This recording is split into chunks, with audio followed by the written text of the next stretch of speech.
this is 1860. Okay, yeah, that could be. Was in West Point.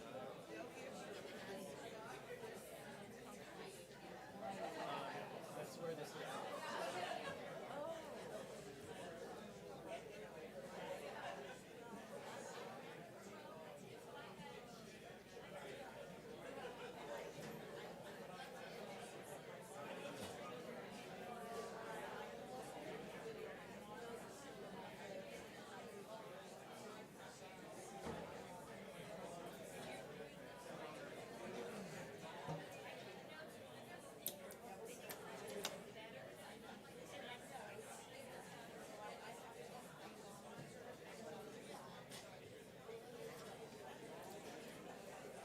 I feel like this is just going to be in our way.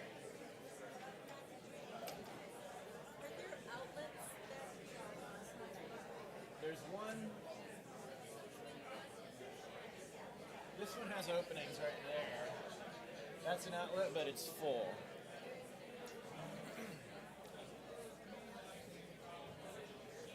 Who's our song leader?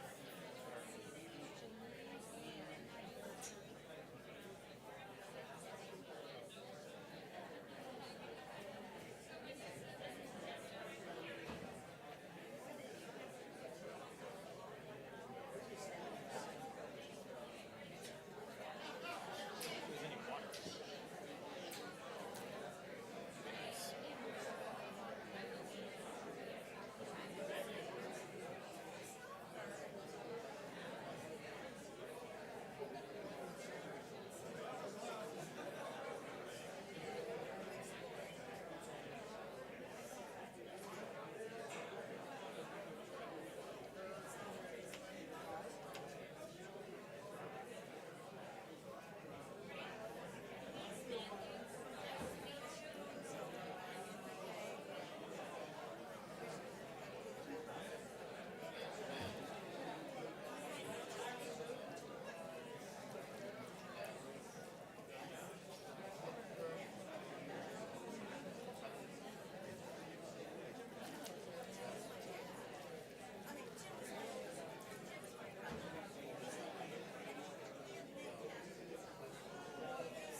We are cozy. So cozy.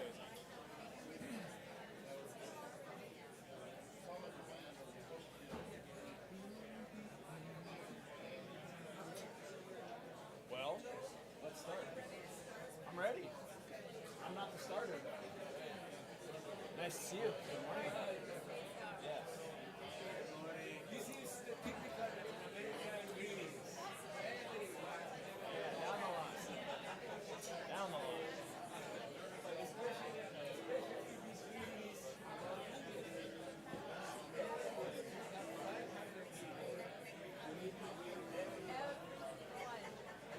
Everybody matters.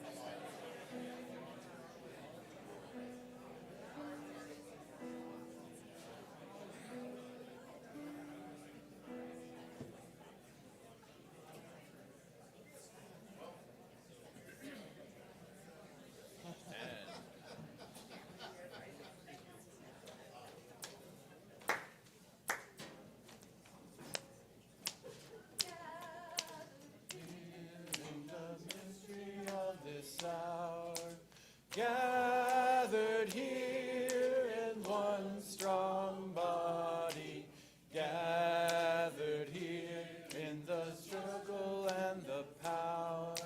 Spirit, draw near. Gathered here in the mystery of this hour. Gathered here in one strong body. Gathered here in the struggle and the power. Spirit, draw near. Gathered here in the mystery of this hour. Gathered here in the mystery of this hour. Gathered here in one strong body. Gathered here in the struggle and the power. Spirit, draw near. Gathered here in the mystery of this hour. Gathered here in one strong body. Gathered here in the struggle and the power. Spirit, draw near. Spirit, draw near.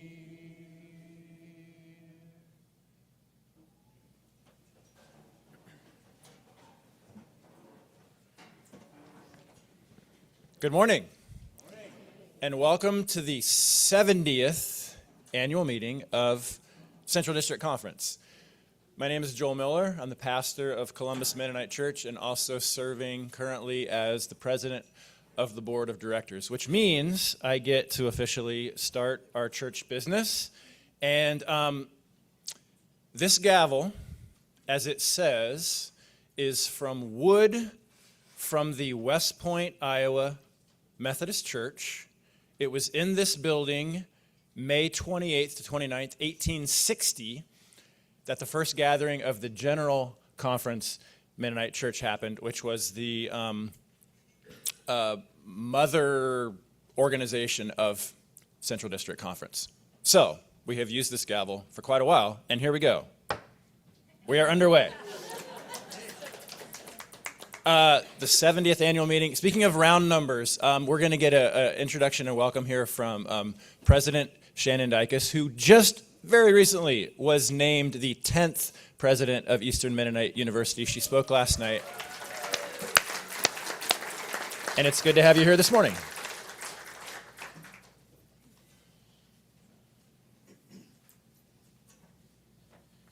There's nothing like ending the night together and starting the morning over again, right? Good morning again.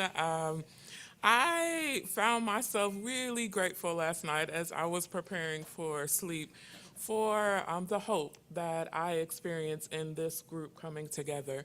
You all are doing God's work. You are carrying God's spirit, and it's beautiful to be a part of it. Thank you. Thank you for the invitation to welcome you again.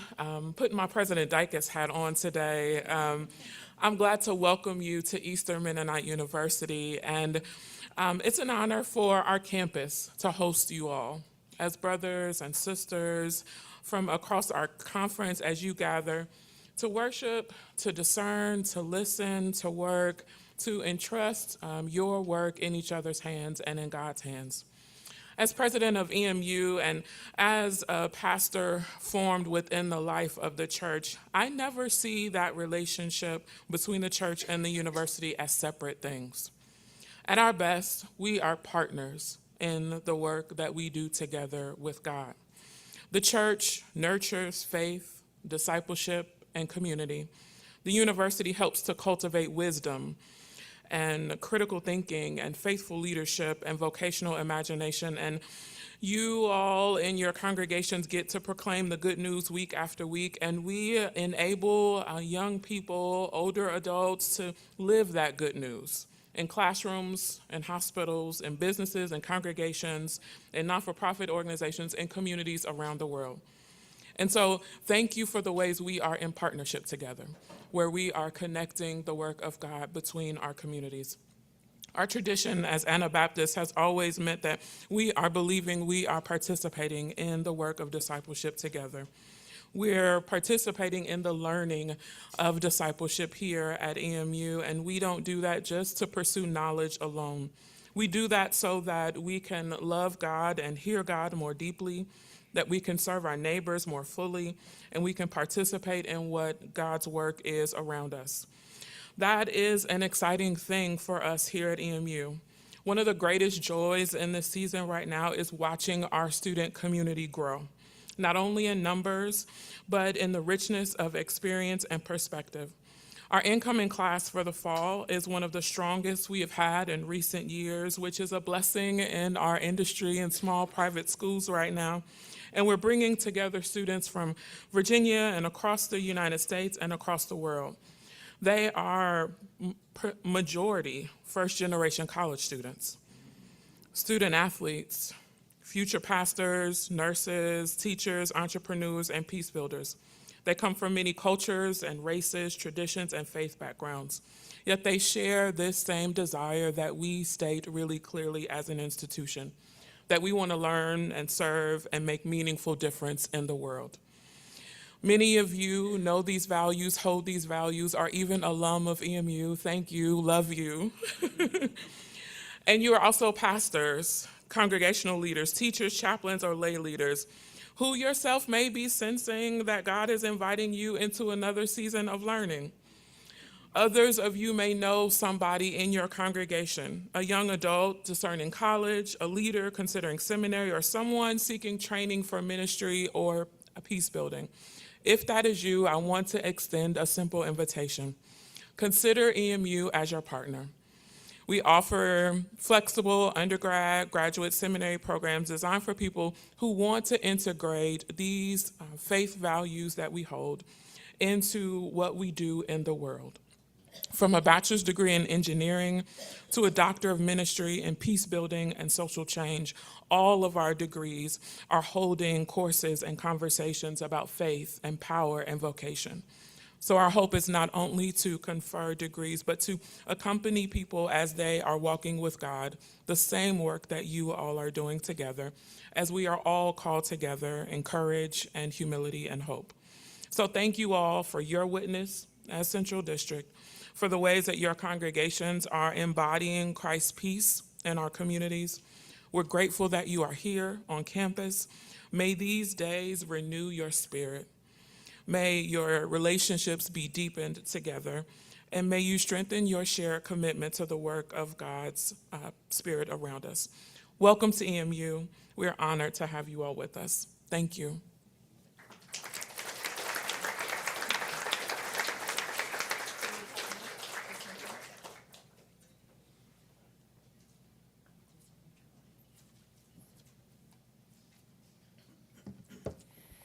Good morning. My name is Carla Minter.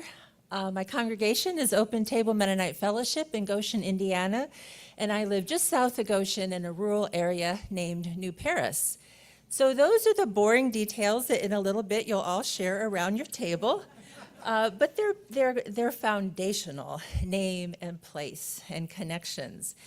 I'd like to bring an embodied wisdom practice that we used in our opening seminar, and we'll use that around our tables to get acquainted. And Joel just now got tapped, so like you, he's just learning, what is she going to ask us to do? So I'll give you some brief introduction in a moment. But first of all, I'd also like to light our peace candle, knowing that Christ's presence is always with us.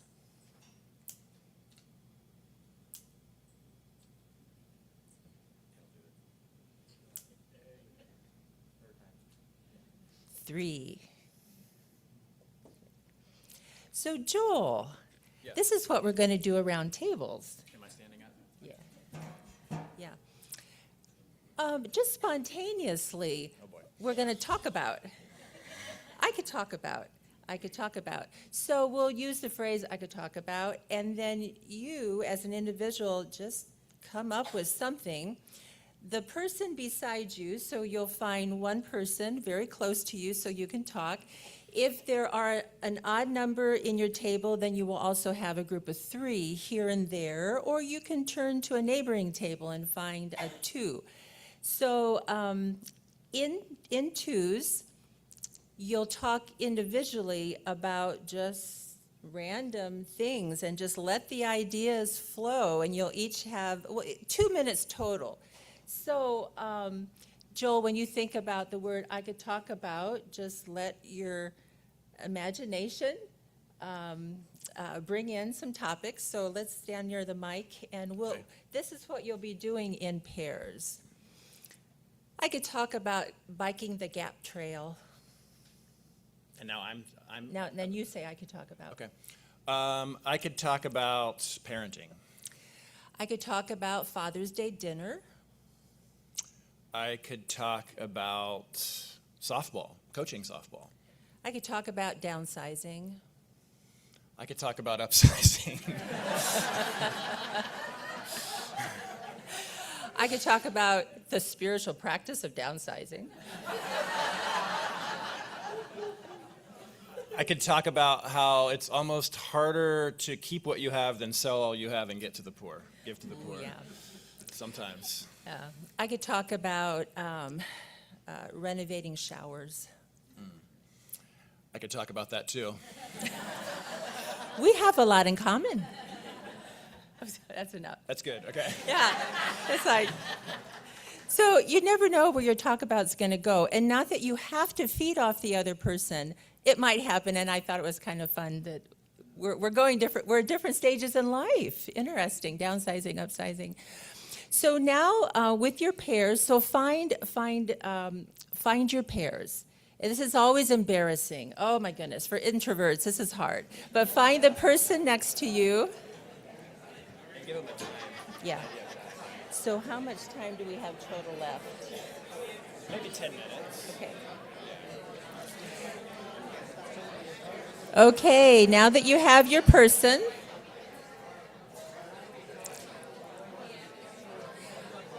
okay. Go ahead and start talking about for 2 minutes. Go.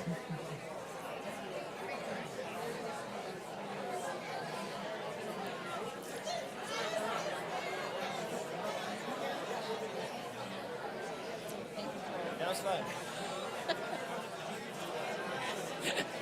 It's easy to fall into a back of like playing off each other. Yeah. But there's also a lot of learning in that. It's like, how much do I listen to what's going on in me? How much do I maybe always bounce off the other person?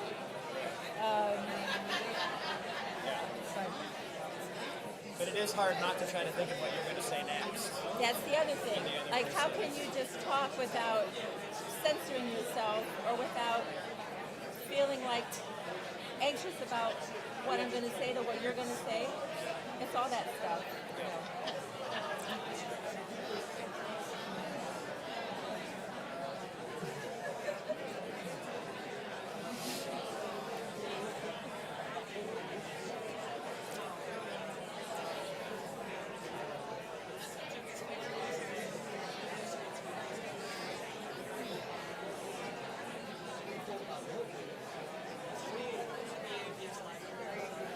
Trying to get a feel for who all's here. Just do a panorama. Yeah.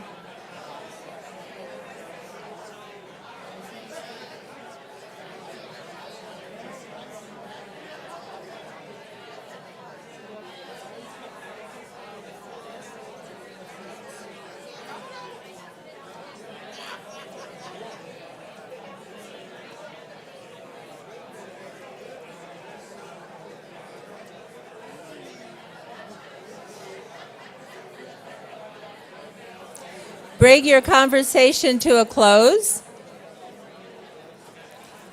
Okay, now, round two. Round two. Continuing with your partner in twos. If someone new has come in the room, orient them to a group of 2 already and be a group of 3.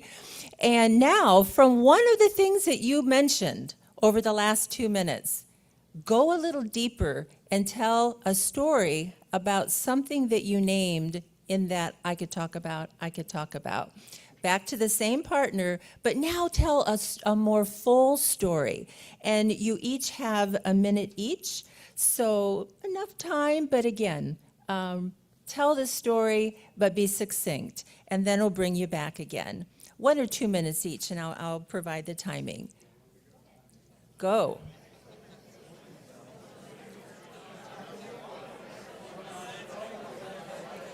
So are you buying a new house? We are looking at an investment property, and we just became a 3-car family rather than 2-car family. We have a 20-year-old daughter. Well, I mean, your kids need wheels, Yeah. so it's like, yeah. But then, before too long, and you've got one in college, right? Two, but it's I can feel also, it. I can already feel it. you can feel the launch, too. Yeah, yeah. Yeah, and I can already feel I mean, I would rather be downsizing personally. I Yeah. find it harder to have stuff than not. I like to travel light. Yeah, yeah. Yeah, it's interesting. Our son's going to buy our house, so it's the house he grew up in.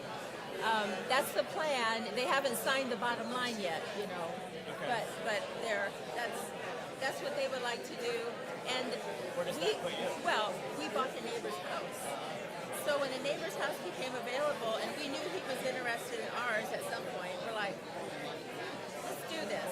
Let's buy the house, and then we're renovating it before we move in, and then we'll be living side by side. That's pretty great. I mean, they'd like to have kids sometime, so they're thinking we could help them, but they also know that they could probably help us. Yeah. That's We'll see. help both ways. Yeah, yeah. So what's your exciting. square footage that you're moving from and to? Oh, like 2,400, but that doesn't include the basement that has office. We finished the basement.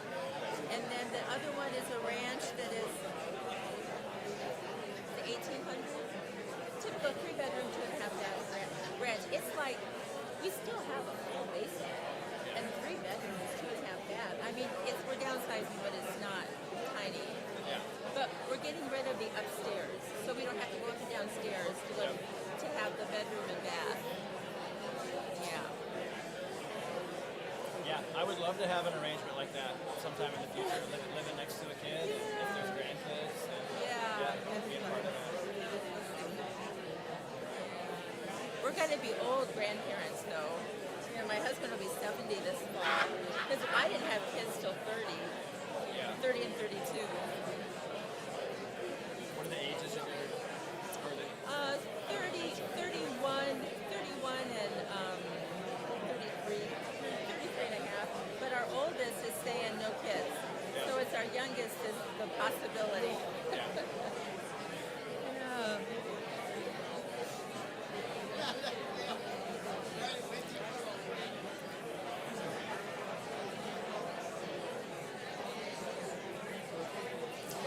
Okay, thank you for your talkabouts. Come back to the group. Coming back to the group. Now, we have a few minutes yet that now you can turn to the whole table. And this is where you go back to the name, church, city, blah, blah, blah. But it's important. And then also, you could mention something that really sparked in you about the experience of the talkabout, or something that you would want to say. You don't have to share the whole story. You don't even have to share the story that you talked about with your partner. But maybe something came alive or sparked that you'd want to share with the whole group now. So shifting now to the whole group, we have another 5 minutes. So if you're 5 at your table, it's a minute each. If there's 6 or 7 at your table, then you just need to move right along. So sharing in the group a bit of who you are, where you're from, and anything you want to say about the talkabout. 5 minutes. Go.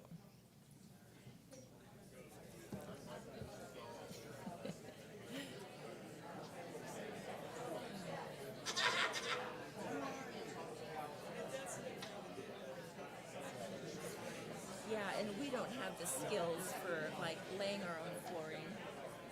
It's like my mom remodeled an old farmhouse. There was a contractor from our church, and he and his crew came in. I mean, they did major remodeling.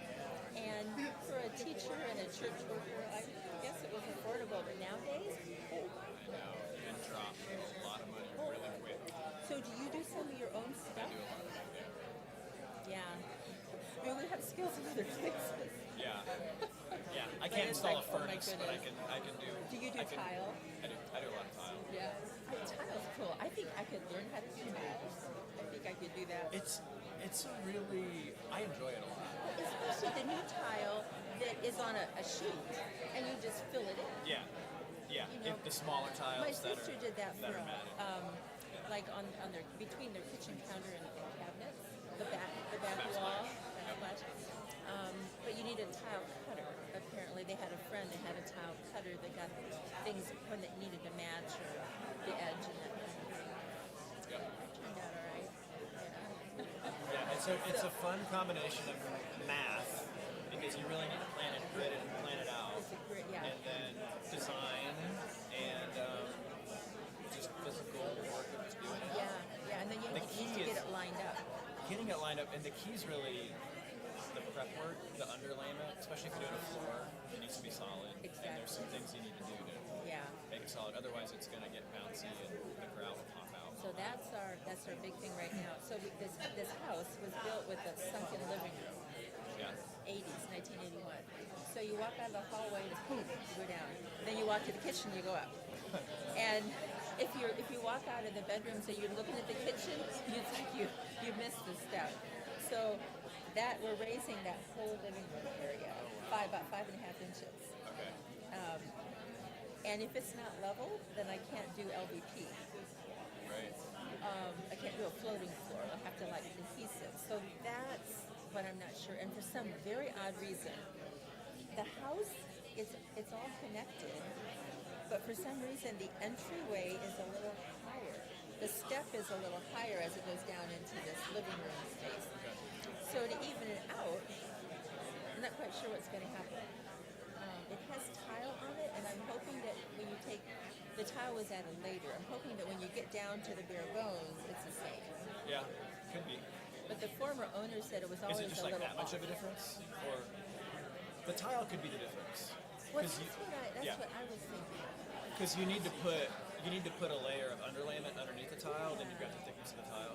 So it could make the difference for you. Yeah. Get down to the subfloor. So things like that. Yeah. So we have a contractor starting hopefully in July. We've ripped out the carpet. Now we could do carpet rip out. We did that. Padding out. Painting, maybe you do painting. In the past we've done painting, but we're gonna hire that out for this. Yeah, we used to do painting, but again, it's like all day doing this, and then for 6 months I'll have a sore arm. So like, is it worth it? Probably not if it's gonna you're gonna feel it. Yeah, later. yeah, we're not as flexible as we used to be. But yeah, we used to do a lot of painting. Yeah. See, this is so much quieter. There's not so much chatting. I like the chatting. Yeah. Well, that was an interjection. Yeah. 1 minute remaining. Continue your conversation. 1 minute.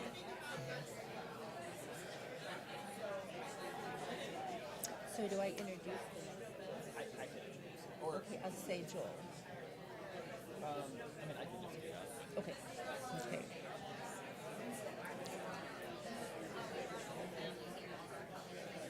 Or however you want to do it. I don't know. Okay.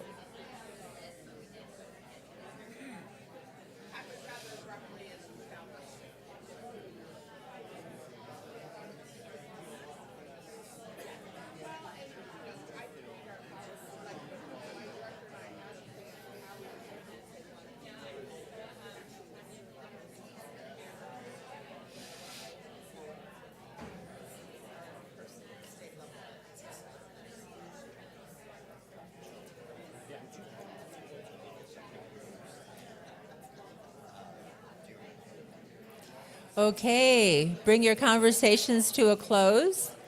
Yes. Thank you. Thank you for taking this time to get to know your table mates, who will be your small community as we go through this weekend, an important group. So blessings to you during this time. And I'll return to Joel.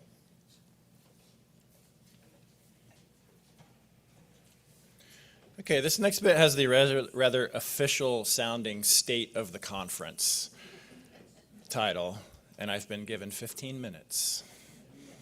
So here we go. My introduction to CDC came 20 years ago this summer. I was fresh out of seminary, AMBS. That was when the A stood for Associated Mennonite Biblical Seminary, now Anabaptist. I was starting my first pastorate at Cincinnati Mennonite Fellowship, now called City Peace Church. As I got to know Central District Conference, as it was called back then, there was a metaphor for how the conference understood itself that caught my attention. Someone up front, right here, mentioned conference being like a family of adult siblings. This was drawn from an official church document. It's one of those buried deep within your program booklets with triple-digit page numbers. This year it's 103. You don't have to turn there. You can if you want. So at the time, 2006, this document was just a few years old. It was written right before this new denomination called Mennonite Church USA was forming out of two groups with different histories and polities. The document was an attempt to articulate how CDC wanted to do church together. The header for the first section of this 4-page statement was titled, "Why We Need to Be and Want to Be a Conference." And these are the opening sentences. Conference for the congregations in Central District is something like a family of adult sisters and brothers. We love each other and are concerned about each other. We want to help each other, but we do not feel a need to control each other. Now, along with being fresh ecclesiological language for my young pastoral mind, there was another reason the family of adult siblings imagery stuck with me. Not long before joining CDC, my family of origin siblings, then young adults, had a gathering of our own. My brother Luke had recently come out to us, and for the first time, he was bringing his boyfriend, Christian, home for a holiday break. I'm blessed to be part of a loving family, but we did grow up in small-town Ohio in the 80s and 90s. This was new territory for us. We decided to have a family meeting to hear more from Luke and Christian and to share how we were each processing this. It was us 4 siblings, 4 partners, and mom and dad. That evening did not resolve all the questions. It did create a space we all recognized as so special that we've met this way every single Thanksgiving holiday since. It is now affectionately known as The Talk. We're well past focusing on whether queer love is legit. None of us can imagine our family without Christian. Instead, we go around the circle and reflect one at a time on the highs and lows of the past year. This takes several hours, well past midnight often. Over the last 20 plus years, we have talked about career decisions, births, miscarriages and a stillbirth, health scares, moves and house purchases and remodels, marriage struggles and joys, vacation highlights, retirement for mom and dad. For the rest of us, the ever-perplexing experience known as middle age. That CDC document describes my best hopes and experiences for my family of origin. We love each other and are concerned about each other. We want to help each other, but we do not feel a need to control each other. So in short, CDC's self-identification as a family of adult siblings has deep resonance for me, personally. And as queer folks have helped teach us, chosen family can be just as, and sometimes more vital to our well-being than biological family. We are Anabaptists. Anabaptists are, by definition, chosen family. We're each here because we've chosen to be part of this family of faith. We want to participate in gospel living of nonviolence, justice doing, and reconciliation. And here we are in Harrisonburg, Virginia, of all places, for our annual chosen family reunion. And I guess I'm taking my turn as the sibling who gives this State of the Conference talk, but last year it was Jan Luganbill from Chicago, and in a couple years it'll be Carla Minter from Goshen, and after that, who knows, it could be you. When you're part of a family that has a gifts discernment committee, watch out. Amen, from somebody who's on a committee. So, my dear siblings, how are we doing? What is the state of our conference? What are some of the gifts and challenges of this past year? Hopefully you'll catch lots of stories throughout our gathering from up front, at your round tables, maybe you've already caught a few already, in informal conversations during break time. Hopefully you'll tell some stories yourself. I'll highlight just a couple things to get us started. Every 2 years, the board, staff, and committee chairs set a new theme. Recent themes have been listen, wisdom is calling, and tending transformation. Do you remember those? All right. So we tended, and we listened, and by the grace of God, transformation and wisdom have happened, and they are happening. And then back in August of last year, it was time to set the next theme. We felt the danger of rising authoritarianism.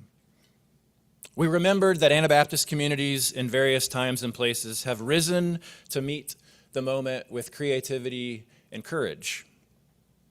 We sensed that we're in such a moment.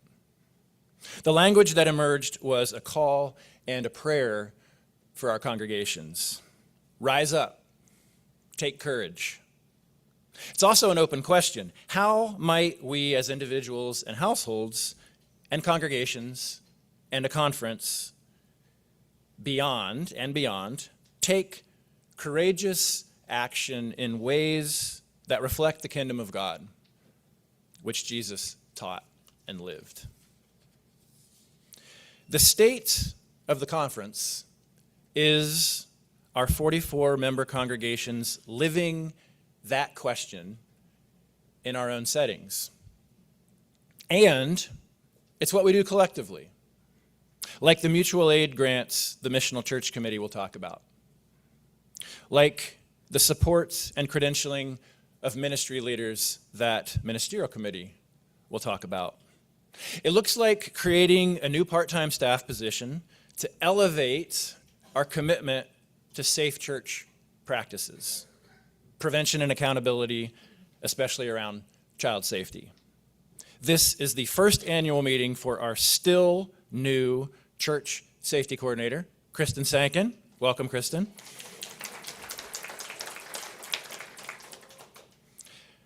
Rising up and taking courage also looks like deliberating on hard realities, like Palestinian genocide and Christian Zionism, even as anti-Semitism and Islamophobia persist. It also looks like clarifying what we want to say collectively about the issues discussed in Article 19 of the Confession of Faith, titled Family, Singleness, and Marriage. In less than 90 minutes, you'll be asked to rise up and take courage and tell your table mates what you think about healthy sexuality and intimate relationships. And here's the story for why we're even talking about this. Back in the fall, the board and committees were meeting at Camp Friedenswald, as we do twice a year. The ministerial committee report to the rest of us mentioned an interaction with a non-Mennonite congregation considering affiliation with CDC, Circle of Mercy in Asheville, North Carolina. That congregation was doing their due diligence. They actually read the whole Confession of Faith from a Mennonite perspective. And believe it or not, they had a concern. Article 19 didn't jive with their inclusive ethics. They weren't sure they could join a conference that affirmed this as written. So before moving on to the next report, as we usually do, we paused. We considered this thought. Might this be a holy nudge to revisit Article 19? Might this be a time to create something we can point to and say, actually, this better represents where we are as a conference on these matters? What I love about this is that this did not come out of a visioning meeting or a 2 or 5 year plan. It arose through a relationship with a congregation looking for a chosen family. It took some folks looking in from the outside to point out something we had stopped noticing. And it challenged us to a courageous conversation. I think this is indicative of the state of the conference right now. Along with 44 member congregations, we also now have 7 provisional member communities. If that doesn't sound like a familiar category, it's because it didn't exist a couple years ago. That tending transformation theme wasn't just an idea to consider. It was a project that involved fundraising and the hiring of a part-time associate conference minister, Matt Pritchard. Hey, Matt. Who has been building relationships with Anabaptist-minded communities, new and established. 7 are now actively exploring membership with CDC. There's Movable Feast, Chicago, Peace Mennonite Fellowship, Archbold, Ohio, New Life Fellowship, Wayne County, Ohio, Flourish, Hendersonville, North Carolina, Church by the Waters, Portland, Maine, the Intention Church, everywhere there's an internet connection, and Knoxville Mennonite Church, Tennessee, which soon is about to become the 45th full member of CDC. These communities, like Circle of Mercy, challenge and change us by their very presence. And this is a good thing. As that now somewhat old but still pertinent official document says, Conference for Congregations in Central District is something like a family of adult siblings. We love each other and are concerned about each other. We want to help each other, but we do not feel a need to control each other. We have another day and a half together to learn about and shape the state of the conference. Have courage to speak your mind. Share your struggles. There are many. Offer your hopes. May they multiply. Join in this annual chosen family gathering where we listen for wisdom and welcome the ongoing gift of transformation. And to keep moving us in that direction, Ron Gingrich is going to lead us in a centering practice. He's a retired pastor from Goshen.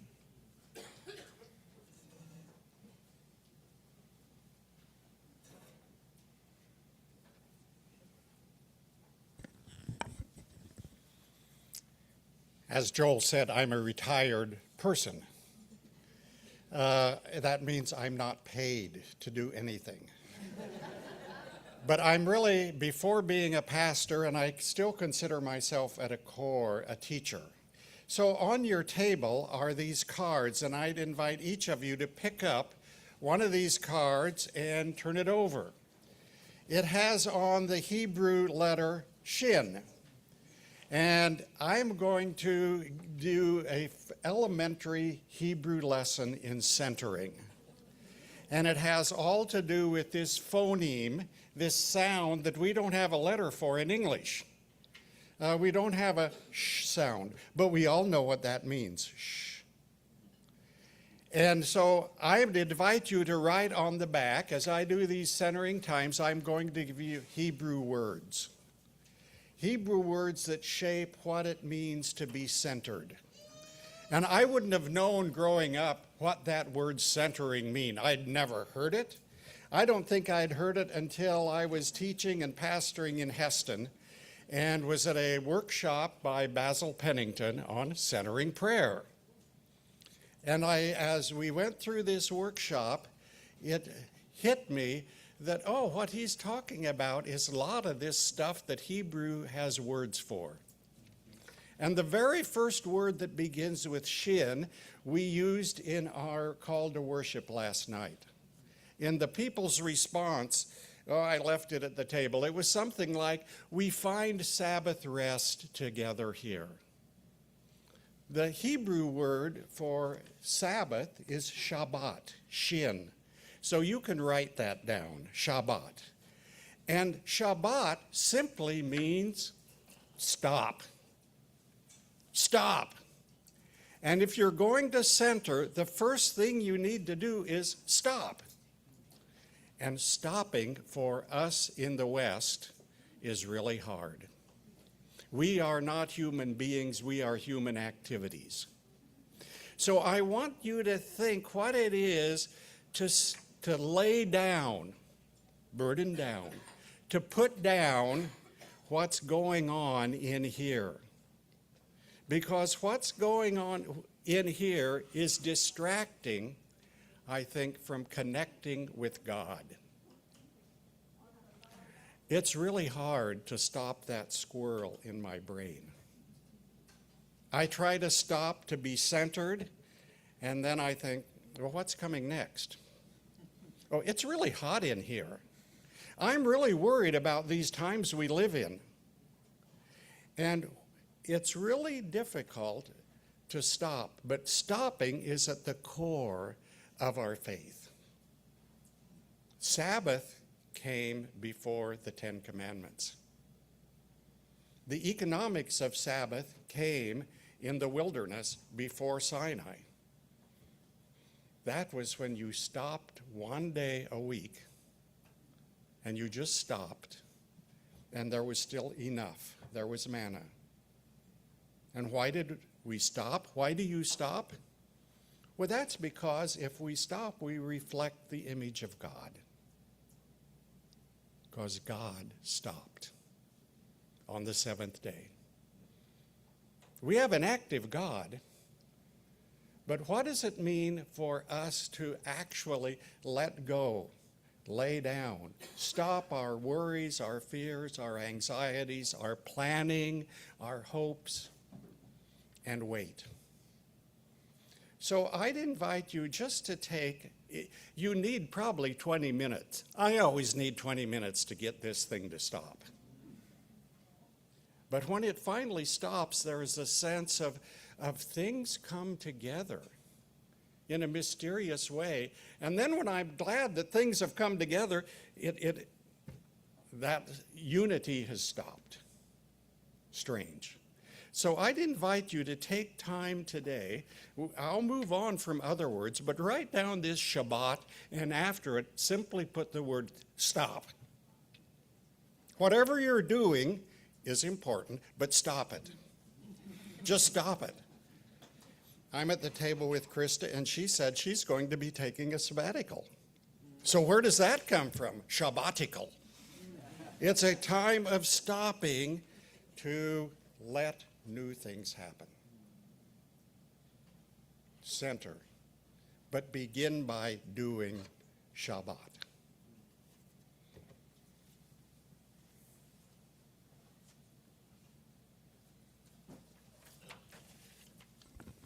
I'm going to let it be silent for just a bit as we do that.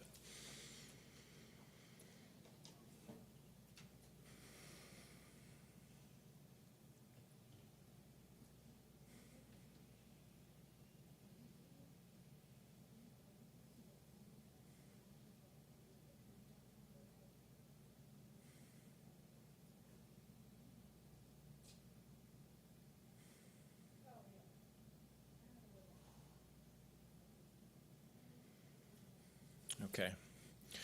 We have time during this annual meeting to hear two different congregational stories, and the first is going to come from St. Louis Mennonite Fellowship about how they used the mutual aid grant, and I believe it's Josh Richardson who's presenting.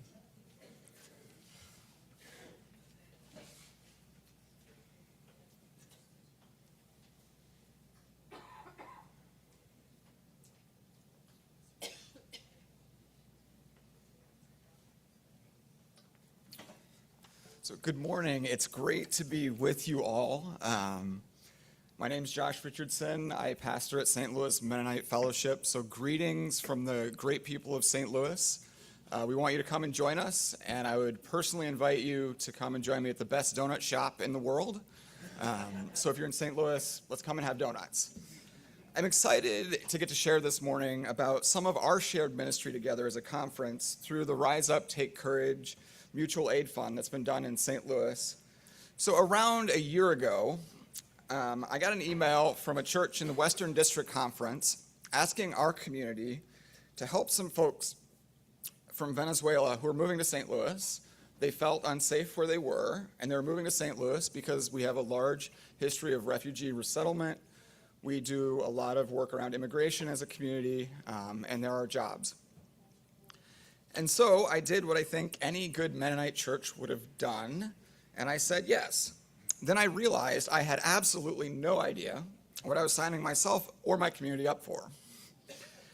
So when I brought this challenge, or this wonderful gift, to our governing board at St. Louis Mennonite Fellowship, we did, again, what any good Mennonite church would do.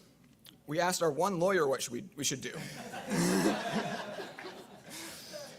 And then because they didn't have any easy answers, we held a number of hastily scheduled discernment sessions with our entire fellowship, including listening to the MCUSA webinar on immigration laws for faith communities, to figure out what our next steps were going to be as appropriate. Out of those discernments, we formed the St. Louis Mennonite Fellowship Justice League, which is a somewhat humorous name for our committee, specifically focused on finding different resources for immigrants, asylum seekers, and refugees that reach out to SLMF for help. And the Justice League is also our congregational representatives in discernments with me on how we're going to walk alongside our neighbors when I'm getting requests or I'm having to make decisions around how or where I show up for SLMF in our community. For about a year now, we've been walking alongside two different asylum-seeking families from Venezuela. Sometimes that's making phone calls to different agencies and nonprofits looking for aid. Sometimes that's opening our contacts of landlords. Sometimes that's being the last social safety net that otherwise doesn't exist in St. Louis, providing things like emergency food aid or rental assistance. So last year, one of the couples asked us to help them obtain work permits because as asylum seekers, they still aren't allowed to work without paying for work permits. Through community partners, we were able to find an immigration attorney who'd help them file the permits, but we learned that it's about $650 per person to actually obtain a permit, and there are no agencies that would fund that for asylum seekers. So when we received this request, we were already feeling a lot of pressure from Life Changing in St. Louis. Like many Mennonite churches, we run a mutual aid fund of our own, but we were quickly depleting our resources, and we knew that the family needed the work permits. We're incredibly grateful to CDC for this fund because it's able to let us help them get work permits. To say that work permits are life-changing is really easy. The fund has allowed us to put them in a position where they can earn an income, and we've been able to provide housing and find employment for them, and they're now stable because of the work that we're doing together here at CDC. Thank you.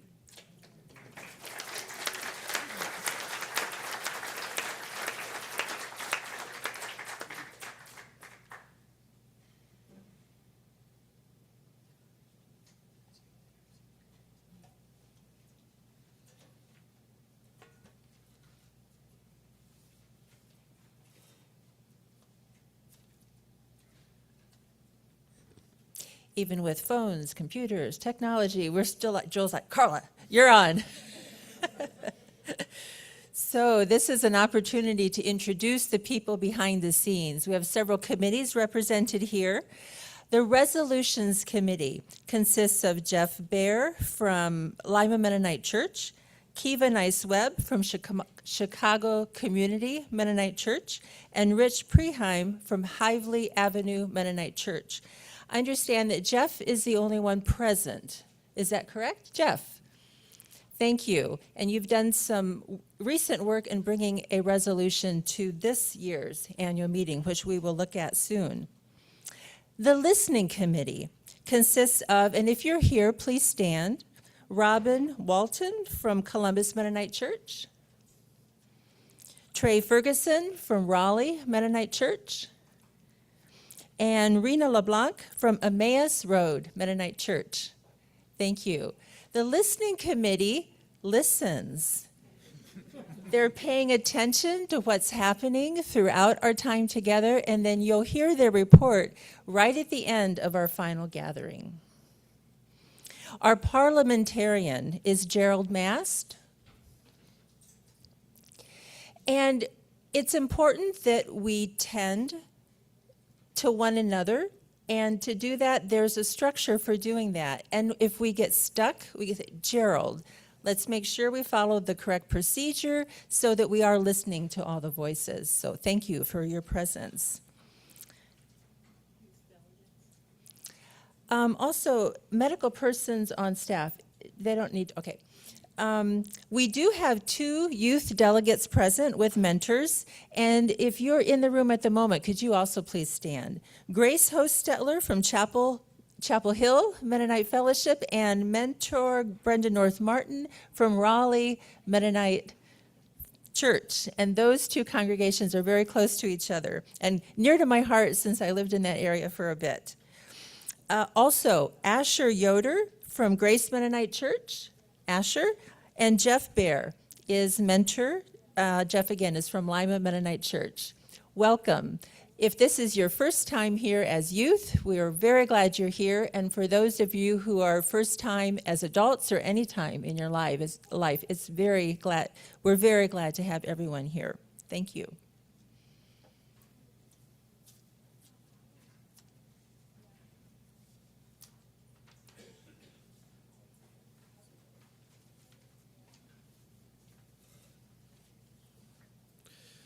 Hello, my name is Clayton Gladish. I am a pastor at Silverwood Mennonite Church, and I serve on the board as the secretary, and I have the honor of summarizing our minutes from last year. Our theme was Listen, Wisdom is Calling. And listen, we did. At the opening worship at Grace Mennonite in Pandora, Ohio, we considered the wisdom from our Anabaptist heritage. Dr. Perry Bush, Emeritus Professor of History at Bluffton University, drew us back in time to consider the patterns and the progress that has been made over the centuries that have brought us to where we are today.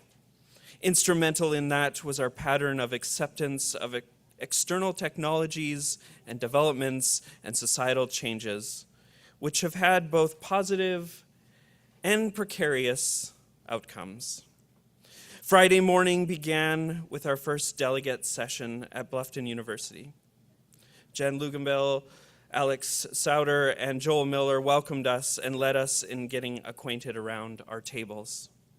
Jen gave a state of the conference address, much like we heard earlier today, drawing our attentions to the ways we support one another as a conference, walking together in care, wonder, and wondering as we seek wisdom gathered around and our dispersed body.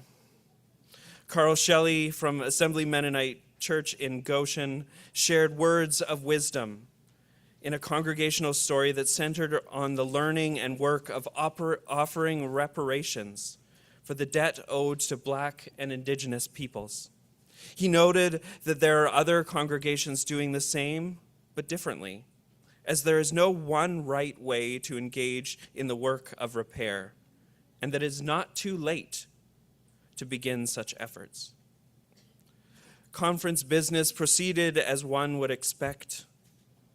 The consistency and health of our conference is evident, even in the details that don't often draw the attention of the crowd, as I like to call them, the less sexy items.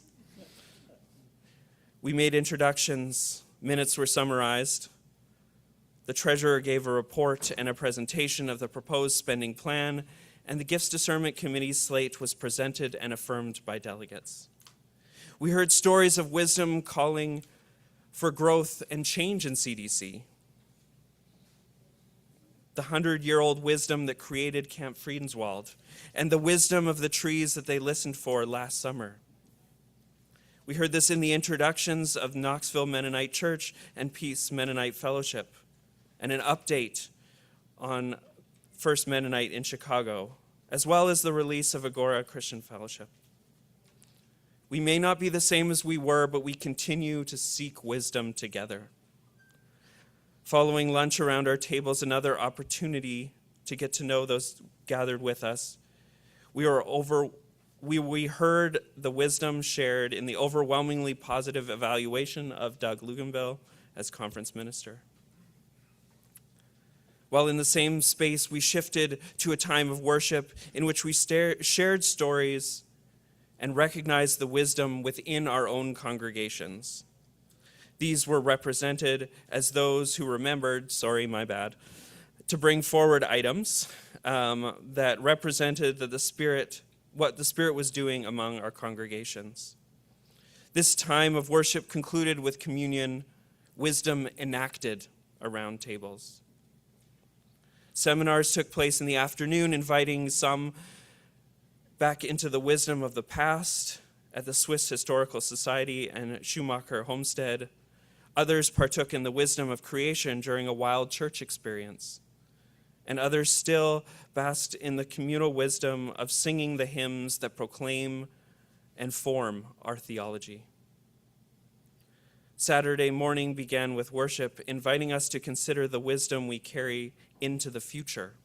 Melissa Flora Bixler invited us to listen for wisdom's call as we move as bodies of justice, grace, and hope. In our final delegate session, we heard another story of repair, guided by the wisdom of the Spirit working through Columbus Mennonite Church. Though their approach looked differently from the one we heard from Carl earlier, the threads of wisdom and justice carried through. We also heard how the wisdom was being worked out in the ministerial and missional church committees, and we recognized newly credentialed pastors and our recent Journey program graduates. The wisdom of those who tend our financials was affirmed as we unanimously approved our spending plan for 25-26, with gratitude for the wise stewardship practiced by staff and volunteers. We listened to the wisdom of the community during an open mic and the threads that were present throughout the time by our listening committee. And while the wisdom we encountered in our time together would be carried with us, the gathering did need to come to an end. Doug offered closing reflections. Joel extended an invitation to complete our evaluations. And Jan thanked the nearly invisible folks who gave their wisdom, expertise, and time to make the gathering possible. Just as it was in the beginning, Jan concluded our session and our gathering with the sound of the gavel.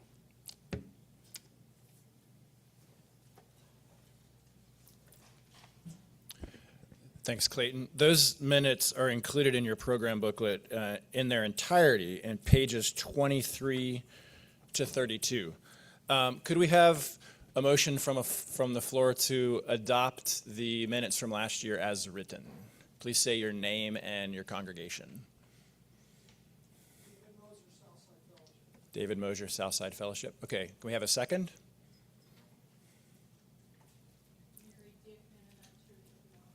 Mary Dick Mennonite Church of Normal. Okay, thank you. The motion on the floor is to adopt the minutes as written. Are there any questions or items for discussion? Did anyone read all of it? Yeah, Clayton did. Well,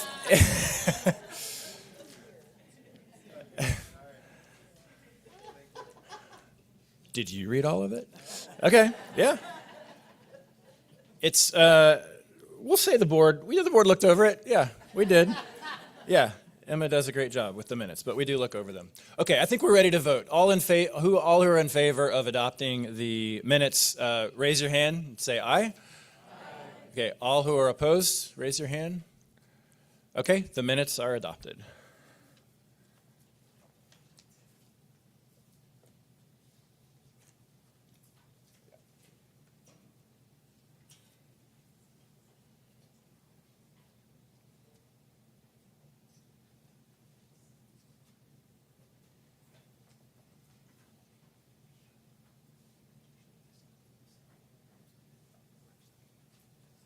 Good morning.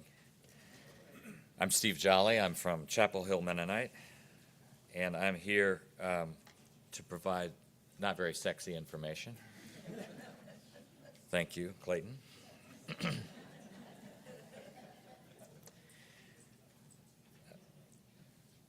One of the things that our conference does well is tend to one another as adult siblings, like Joel says, and share the burden of the work well. And we have done very well this year. If you'll look, you can, this is the part where I tell you to look and you're like, Jolly, come on, don't make us look. How about if I just tell you, we have, Give a page number. Give a page number. page number would be, would be 50, well, we don't want to go there first. We want to go to 46 first. 46 will give you, through March, a count of every 2 months you see something that looks like a sort of a synopsis of this, that it comes in the connector that I provide with Emma's oversight, because as a newbie it has been a challenge this year to learn this. Thank you, Rebecca.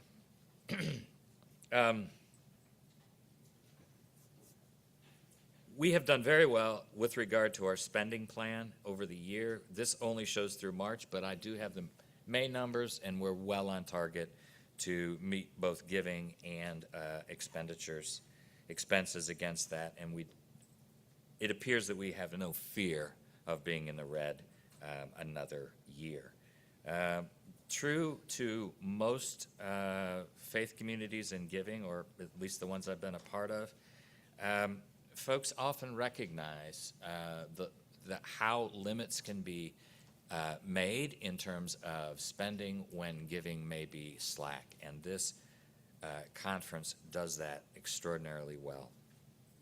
So if you look at the March account, you will see where we are. This is now what?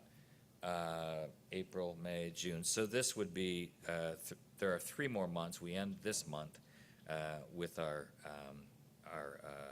budget year. And so we're well on target to do just fine and meet our spending plan. Back to 33, if you will, please. Now I feel like a preacher sending you around the Bible. What you have before you is our current spending plan for the 26-27 year, which will happen start next week. There are some things to notice, and I think it's always valuable when we look at a spending plan to consider both what it is in itself for that year and what constitutes it, which those are all the lines, but I think it's also useful to reflect it back against what we had adopted for this current year's spending plan. So what I think is important is you'll see that our congregational giving has a slight bump up from where we are, but we also anticipate that is appropriate in light of the acquisition, or I shouldn't say acquisition. Sorry. The joining of some new congregations.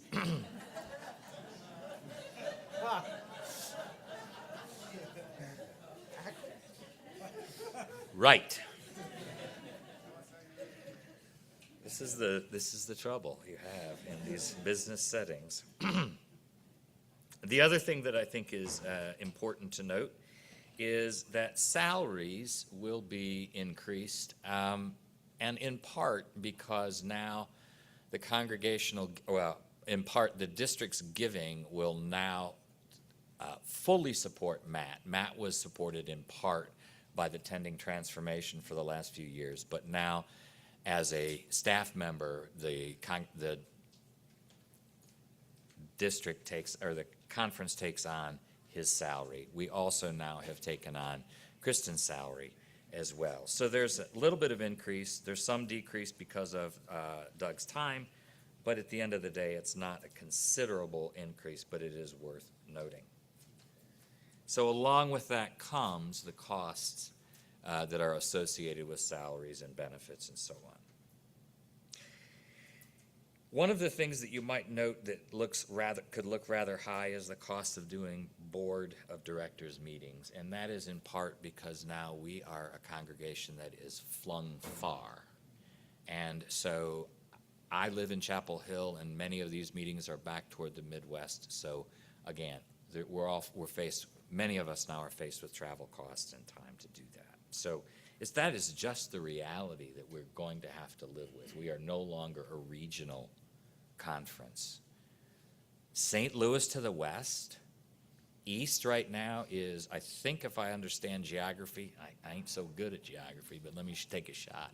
I think Raleigh may be the farthest east. Help me if I'm wrong about that. Gainesville, Florida. Is that true? Doesn't matter. Longitudinally. Anyway, either way, you get the picture, right? And potentially Vermont or Maine. So here we go. And the only thing that I will point out, and this is full disclosure, we will not, in this spending plan, we did not adopt a line item for cash reserves. Our cash reserves are robust, and the amount that we normally assign to cash reserves is, in the grand scheme of things, fairly inconsequential. So it has not been assigned this year. I have nothing else. Yeah, why don't you stay up, though? We're going to be voting on this tomorrow, but are there any questions right now that help us clarify what we may be voting on? Yeah. Just a couple. Name and church. Nick Dukowski, Grand Rapids Mennonite Fellowship. So you were saying we're a far-flung conference now. We reimburse folks for travel to the meetings. Is that Yes, great? if they request it. Additional giving and income, we never meet that seemingly. Why does it keep going up, and what is that? What is it? Right. Additional giving is primarily giving that is solicited. Is that okay word to use, Doug? Solicited by Doug in sort of direct relationship with folks. And we always increase it because we're always optimistic that folks, by and large, recognize the value of what the conference does. And I can admit, before even this year, I was a big fan of CDC, but now I'm a huge fan of CDC, and I'm a huge fan of CDC for what they provide our congregations. And part of that was a result of having gone through a pastoral change and doing a pastoral search. And I got to say that Doug and this conference was beyond helpful in helping us through that process. I mean, we'd never done it. We had no idea what we were up against, and it was fantastic. So we always are optimistic, right, that there's a robust support and interest in the life and the service that is provided by the conference back to the And if congregations. you look at actual, so the splitting plan is increasing it every year, but the actual is also increasing significantly every year too. So there's a gap That's right. between those two, but the actual is going up pretty significantly. Yep. Another question there. Yep. Trey Ferguson, Bobby Mennonite. Forgive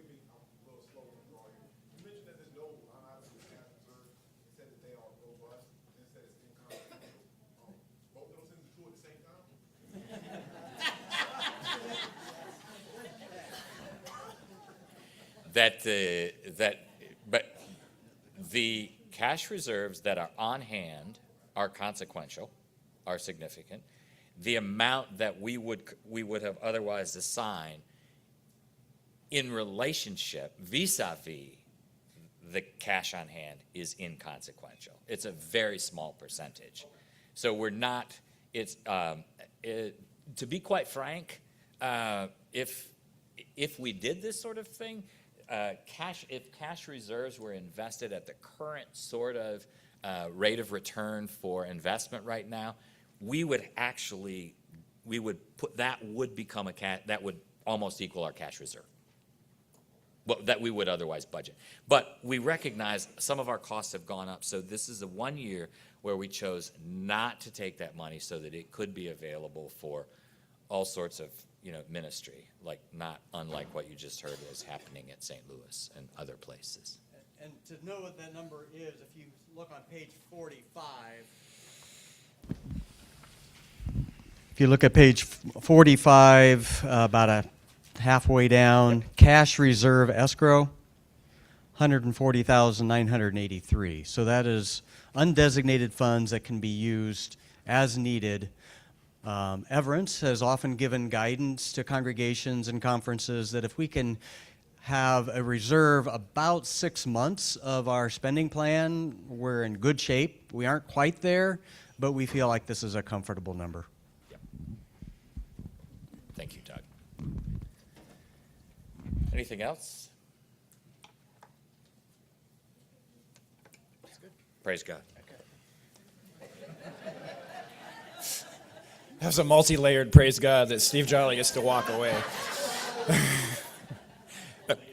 Okay, one more thing here before we break is presentation of our Gifts Discernment Committee and slate by our Gifts Discernment Committee, Chuck Gibson.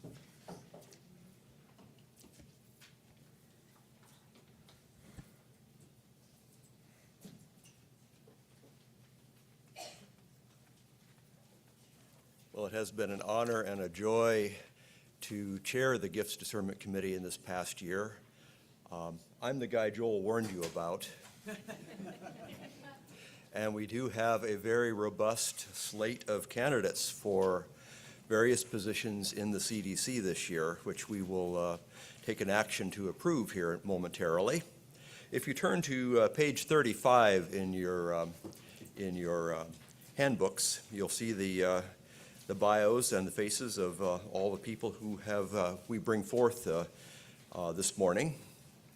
Lydia Brenneman for Board of Directors from Lima Mennonite Church. She is a retired chaplain. For the Missional Church Committee, Julia Gingrich of 8th Street Mennonite Church in Goshen. She's a pastor. For Ministerial Committee, Member at Large, Tom Kaufman, Assembly Mennonite Church, Goshen. For Camp Friedenswald Board, Will Lichty, 8th Street Mennonite Church. His occupation is the Chief Financial Officer at Bethany Christian Schools. Ministerial Committee, Georgia Metz, Shalom Mennonite Congregation, and she is a pastor. Camp Friedenswald Board, Mark Rushley, Mennonite Church of Normal, farmer and seed businessman. And for the Missional Church Committee, Alina Dobrovsky, Grand Rapids Mennonite Church. She is the pastor.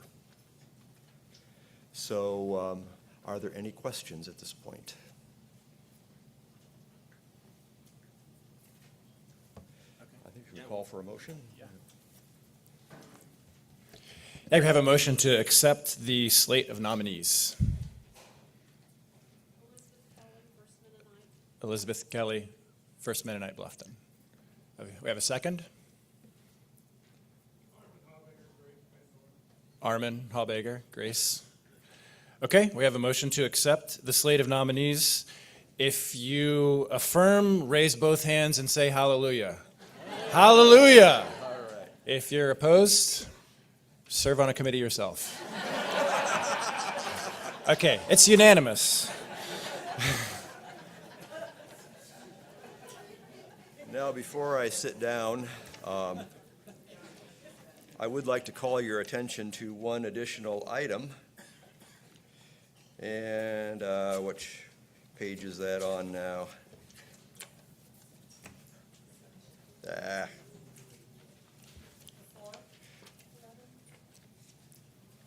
Page 40-something here. Page 11, yeah. You know, I had this marked somewhere, and oh well. 11, yes. It is our practice every year to invite people to nominate either themselves or others that they know for positions on CDC board and committees. And we have a form in your packet for this. It can be removed, although you will need to sacrifice Joel's wonderful input on the other side in order to do that. There is one in the folder too. So I did test the scan code, and it asked me for a login. That's just to get Wi-Fi, though. Yeah. Oh, really? No? I was getting an Adobe Sign login request there. It's online on the website. Okay, very good. It is on the website as well. So we can accept nominations either on paper or online, and we would really encourage you to consider whether you know somebody or would be willing to serve yourself and to present the committee with a nomination. Those are extremely valuable to our work going forward. Thank you.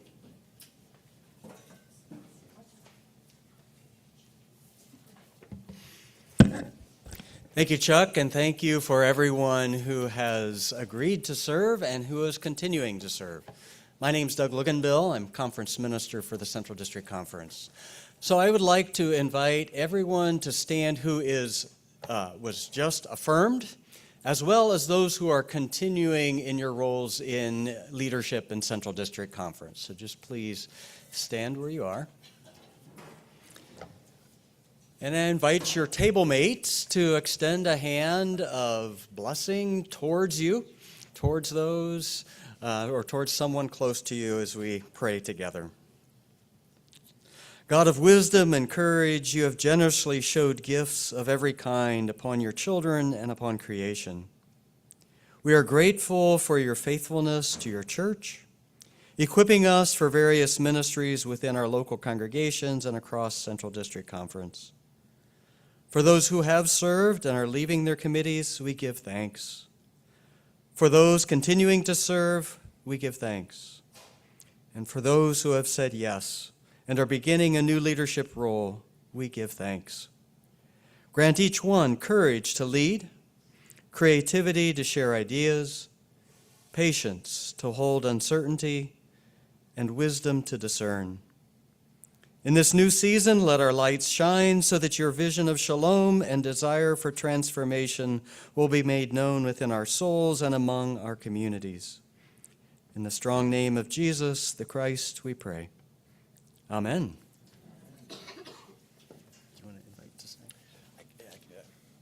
We're going to have our mid-morning break now. Come back a little bit before 10:15. There are tables up you're invited to visit. I want to draw your attention especially to the sheets of paper on the walls. Matt Pritchard has created these different categories of interest that affinity groups, caucus groups, whatever you might call them. If you would have interest in being a part of a conversation around one of those topics, walk around, see what you're interested in, sign up by your name. Sign up your name, and there are some ways that you can actually get on an email list or just find people that are in your group to talk about. For example, people who are especially interested in talking more about the resolution, the Kairos 2 resolution, we're going to meet for lunch today in the dining hall, and there are many other topics. So enjoy your break, and we'll meet again a little before 10:15. Matt says you can add new topics too.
6, okay. Oh, but there aren't that many delegates. Well, maybe. Maybe 5, and then if people don't, if people need one. Okay.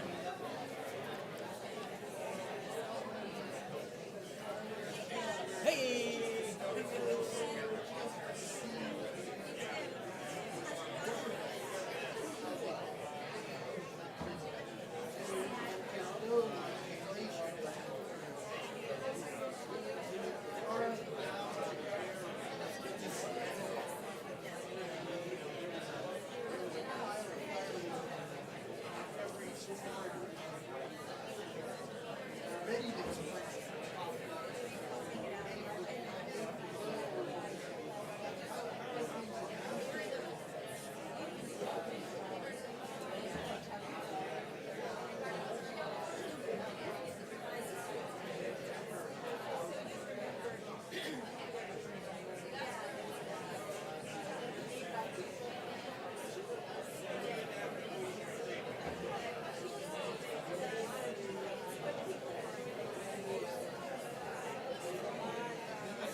Excellent report. Thank you.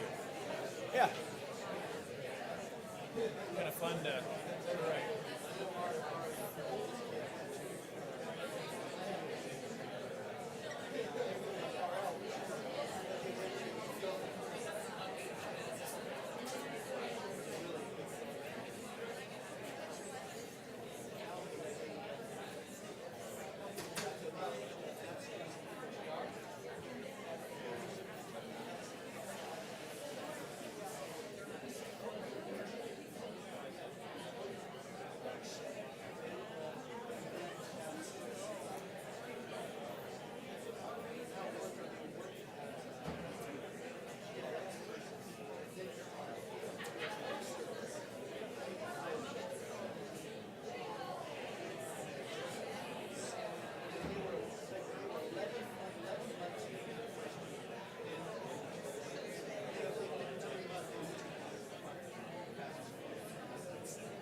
Yeah, right there.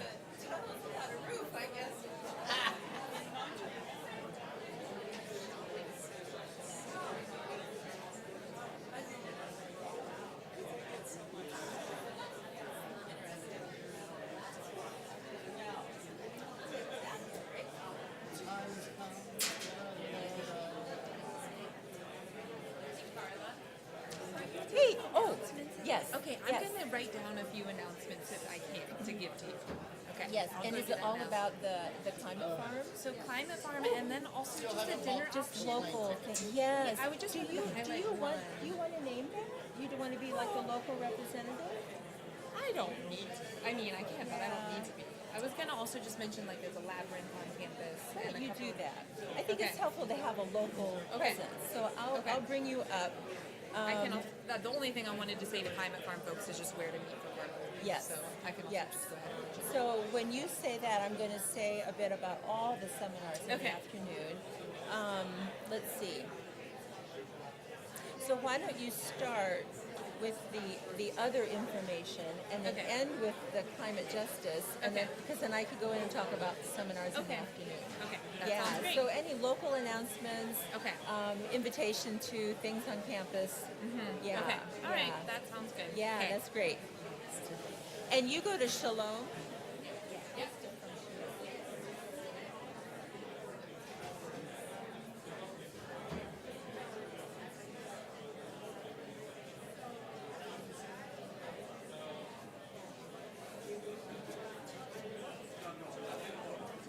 Carla, I'm up here. Yeah, sorry. Do you know who is like relating to the college in the sense of there are no paper towels in the women's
Please start to make your way back to your tables.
Okay, we're gathering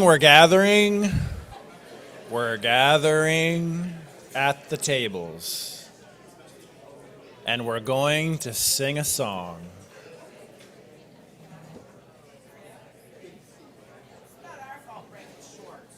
I know.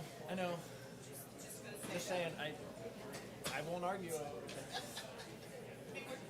to be good, but like really, you want us to like eat, break, and see things, and visit these stations on the wall.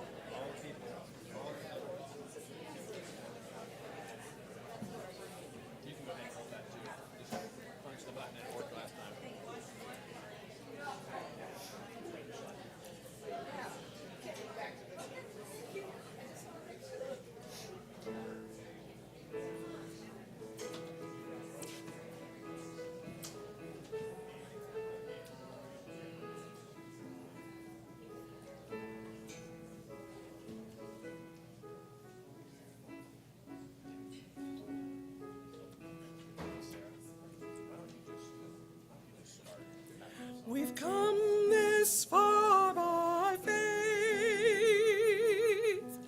leaning on the Lord, trusting in His holy word. He's never failed me yet. Can't turn around. We've come this far by faith. Don't be discouraged when troubles in your life. He'll bear your burdens and move all misery and strife. That's why we've come this far by faith. Leaning on the Lord, trusting in His holy word. He's never failed me yet.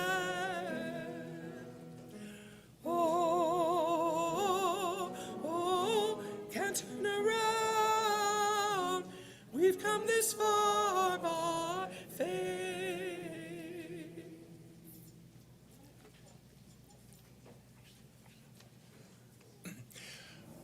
One of the great shared joys of conference is Camp Friedenswald.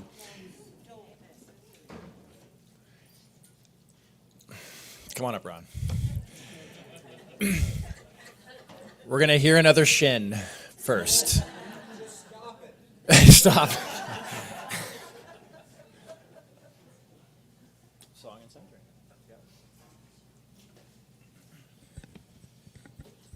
Another song, another shin word we've been hearing about is, I think, maybe the way Jesus began every morning and every evening if he was a good traditional Jew. Because when a good Jew got out of bed in the morning, they would stand up and say, Shema Israel Adonai Eloheinu Adonai Echad. Hear, O Israel, the Lord our God, the Lord is one. That's the second word, Shema. We've heard it before. But it's something gets lost in translation when we translate Shema into English.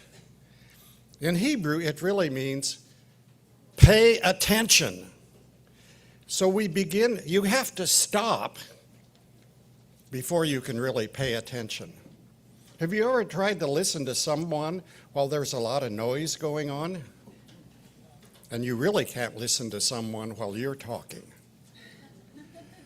The word listen often gets translated in our Bible as obey. But in the Hebrew, when they had the word Shema, we translate into English, we have to make the choice. Do we say hear or do we say listen? It's really, hear, O Israel.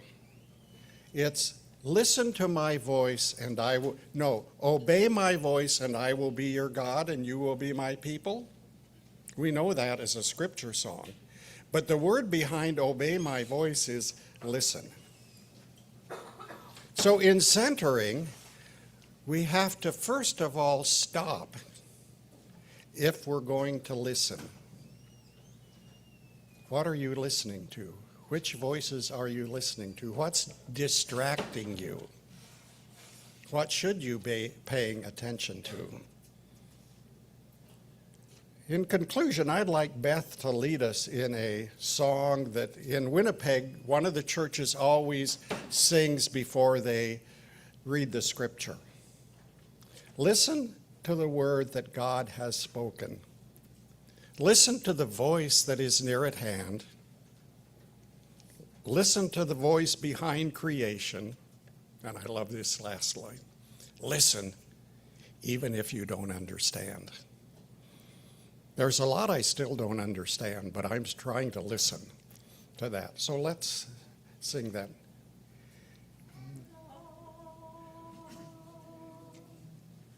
Listen to the word that God has spoken. Listen to the voice that is near at hand.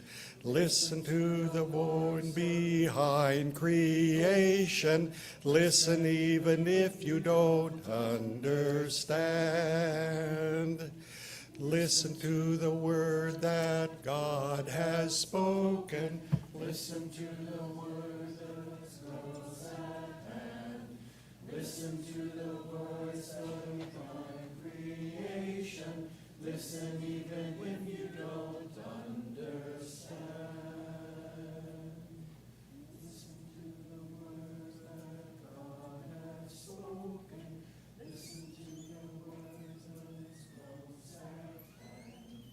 Listen to the voice of divine creation. Listen even if you don't understand.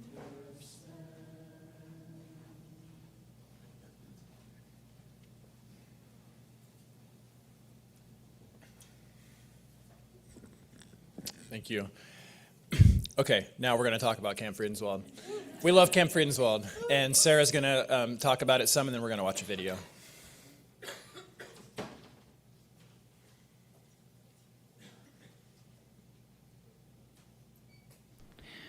Good morning, everybody.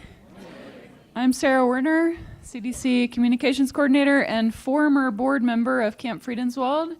Jenna Leakty Martin is the Executive Director, and she regrets that she can't be here, but camp is in full swing. And so she sent me instead. Greetings from the peaceful woods of Camp Friedenswald, which is alive with junior high campers this week. Since I am unable to be with you in person, I'd like to direct you to the written report in your packets. And I'm not sure what page that's in, but I'm sure you can look at the table of contents. I'd also like to share a video that Jackson Steinmetz, who is a former camper and summer staff connected with First Mennonite Church of Bluffton, produced in celebration of Camp's 75th anniversary. Thank you, Central District Conference, for your bold vision 75 plus years ago, and for the ways that you've supported, participated in, and been partners in ministry throughout the decades, and continue to do so today. So we hope you enjoy the video.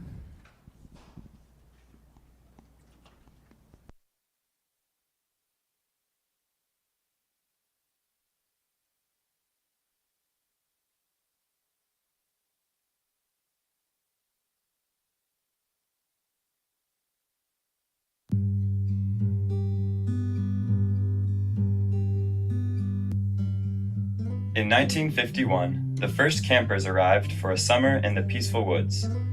Now, in 2025, we look back at the legacy that began as the campsite at Shavehead Lake and has grown and blossomed into Camp Friedenswald, the peaceful woods. A place where generations of campers have come to retreat, renew, and reconnect, and to grow. Some traditions have come and gone, but there are threads that link the experiences of campers over generations. There's so much fun with canoeing and kayaking, and there's so much stuff to do. And all the activities like tubing and going on hikes and just experiencing everything that camp has to give. Really, everywhere at camp makes you feel like you belong. There's just something really special about sending your kids to a place that meant so much to you when you were growing up and into your adult life, and watching them come home with their stories and singing the same songs that I sung and talking about the same food that I ate and the same just activities and games and just that same love for a place that I had. My first memory of coming to Friedenswald was when I was 4, and I can clearly remember coming to campfire and just being mesmerized by the campfire. I just felt like I was in a magical place. I remember walking along the Friend Frolic, and it's a lot of fun just walking and experiencing the fen. Especially, it's a lot of fun to jump on the boards. And seeing the fen move and seeing the plants around me move. You can see almost like the entire fen bouncing around you. It's just a really cool experience. And feeling again this sense of wonder. And then years later coming back and being on summer staff and taking kids on the Friend Frolic and jumping up and down on the boards with those kids and seeing the wonder in their eyes. And coming to campfire, there's the wonder of just being together at campfire. And if you look at what makes Friedenswald, it is a myriad of small traditions that are really about connecting us with a place and with each other and with God in a way that nurtures our sense of who we are. Camp provides a place to be very intentional about building relationships with people that isn't super common outside of this space. I think that camp's one of the places where I feel the most connected to my faith and an idea of something spiritual, just being out in nature all the time. And there's so many interesting voices and ideas that are being passed around that it's really just a great time to like ask questions and think about things. And I think that is strengthening for everybody who comes here, no matter like where they are in their faith journey. Coming to camp as a camper, Camp Friedenswald was the first place where I can say that I really felt God, and I felt my faith, and my faith came much more alive. I feel like I'm more free here. I love nature, and coming here is like I feel like I'm free to nature. I could, connect with animals and all of the, just all of the trees, everything here. I feel like I can connect with my family, and it's been amazing coming here. Being in nature is a really cool way to be able to experience God, and just seeing God through other people, through campers and what they teach us, and then also other staff members and the year-round staff and I think everyone here reflects God in a different way, and that's really cool to see. I come back and I see the summer staff and think, oh my goodness, it's another generation, and they're like the previous generations. These are some of the most wonderful people. It's those kind of little human interactions that just accumulate at Friedenswald over and over again, and they layer this place. And I think what Friedenswald offers us is an opportunity to break out of the cultural boundaries that are so tightly woven around us that define us as I, and it gives us a space to actually do something profoundly countercultural, and that is to look deeply into each other and see that we are a we. In an age of global warming, when despair and the facts are grim, then despair is easier than hope. More than ever, we need a we, a sense of I belong to you and you belong to me, and we're going to nurture a story that will form hope in us so we can have the fortitude to continue to act in a way that will create this. When you walk in the woods in the spring at Friedenswald and the wood thrush is calling, that bird's been calling in these woods long before we came here. The pileated woodpecker, hearing these words, I am a Friedenswalder. Do you catch the we in there? I belong to the we that is Friedenswald, and I'm really grateful for that. During summer camp, I feel like when we're singing songs around the campfire, everybody's just singing together, and I feel like everybody's just playing a part of life. Friedenswald has a really important mission and ministry into the future to preserve something for all of us. And I would tell them, I think just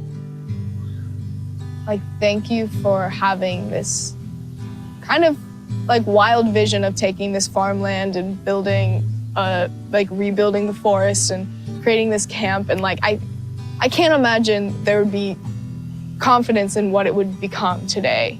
But just that hope in something and the desire and work that was put into it and has continued to be passed down to create it what it is. I would say thank you so much. This has been the best place ever to grow up. I hope when they're 60, like me, they can come back here and show another generation a salamander and marvel at it with them. It's hard to picture 75 years from now what the world around outside of camp will look like. But I feel like if we can continue to create this same culture of appreciating nature and just enjoying being together in community, I would really love to see that continue here at camp. Reflecting on the impact Camp Friedenswald has had in the first 75 years, we offer our gratitude for those who tended to the roots, both physically and spiritually, that have grown into the peaceful woods we know today. And we look forward to the future with the same intention to foster a space that brings God, nature, and community together. A welcoming space that holds sacred the environment around it, the history behind it, the creatures within it, and the God who surrounds it all.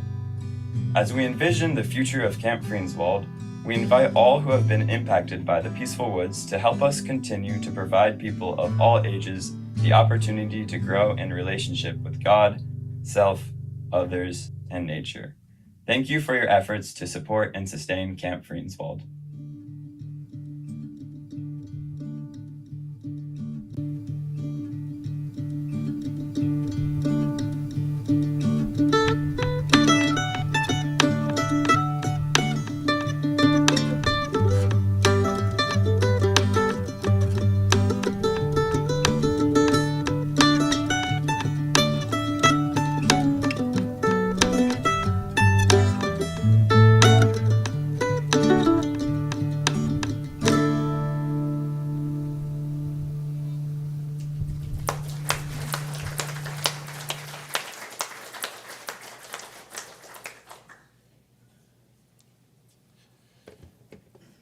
Thanks, Sarah. And that was a really nicely done video. Thanks, David, especially for narrating your story with Friedenswald. We are going to transition a bit to talk about Knoxville Mennonite Church and prepare to vote on them becoming a full member. So back in 2023, Knoxville Mennonite Church was a member of Virginia Mennonite Conference, and they began exploring other conference affiliations. They had a season of discernment, and then they sent a letter of request to the CDC board in 2024 to begin the affiliation process with us. And they were affirmed as provisional members, which is this category of exploration. Your minister's credentials can be under CDC. It's kind of this in-between discernment time. And then last year, June 2025, they were introduced, as we do, for folks who are officially seeking membership, and we began a year of further discernment. And now, on the recommendation of the CDC board, today we are asking delegates to affirm Knoxville Mennonite Church as a full member of CDC. They have a letter that they wrote to the board that's on page 36, if you'd like to see that. It's dated March 23rd of this year, and it's basically them saying, we want to be a part of you, and we've even thought of ourselves as a part of you for the last year, even though it's just been as provisional membership. If you are from Knoxville Mennonite Church, could you raise your hand? How many of you are there with us? 2. Okay, welcome. So glad you're here. Could we have a motion on the floor to accept Janine? Okay, say your name and congregation. From 8th Street, Janine from 8th Street Mennonite. Okay, this comes from the board, so it does not need a second. I'm sorry, what? Yeah, we'll be voting. Yeah, we'll be voting by paper ballot. But are there any questions before we officially vote? We visited there a couple of years ago and had a wonderful experience. Okay. Janine was able to visit there, and you worshiped with them and met them? Yep. Okay, good. So right now we're going to hold the vote, and then we'll count up the vote, and a little bit later we'll let you know the result and be offering some gifts to Knoxville Mennonite. So there are, what color are those papers? They're pink. All right, thanks. There's pink papers on your table.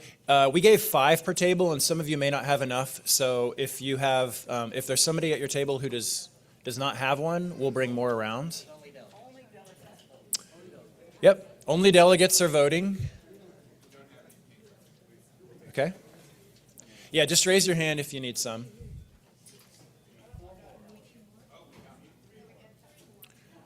Okay, you need to be a delegate to vote, and once you have voted, you can fold your paper, maybe hand it to somebody at your table who can hold up all of your papers, and we'll come around and collect them.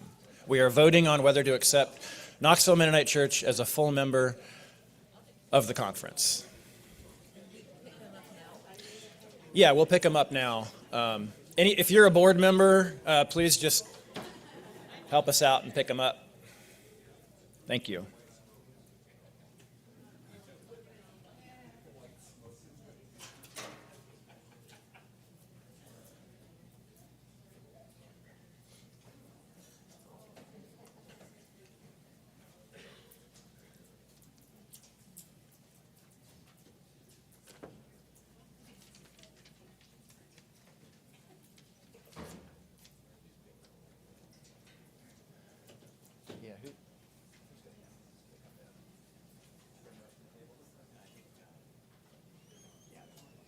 Yeah, you can just bring them up to the table here once you have them.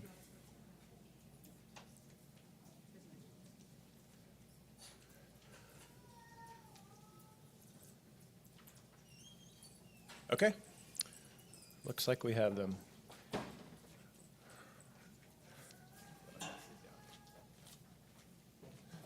Okay, thank you.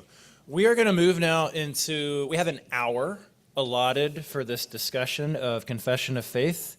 And the committee that's been working on this is Gerald Mass, Clayton Gladish, Sarah Werner, and Emma Hartman, and they're going to introduce our time of discussion.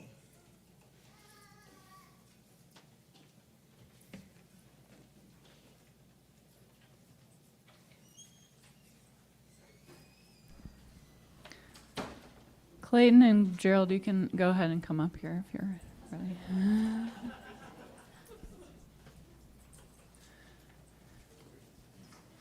You guys can talk at the podium after I'm done. Oh, sure. Yeah,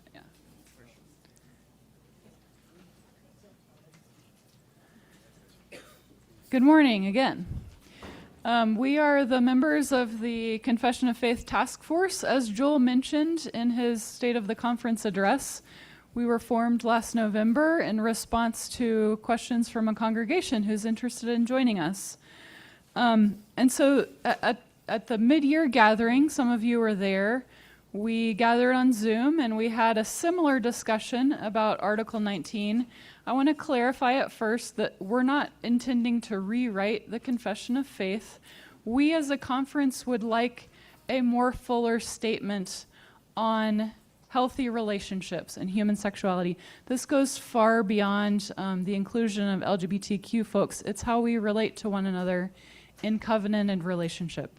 And so we heard from you in February, and now this is a continuance of that conversation. There were some themes that came up, and so later in our discussions, we're going to ask you to reflect on some of those themes that were already named. And Clayton is going to answer the questions. Before we get started, Gerald is going to talk about a little bit about the history of Confessions of Faith and where we are as a conference.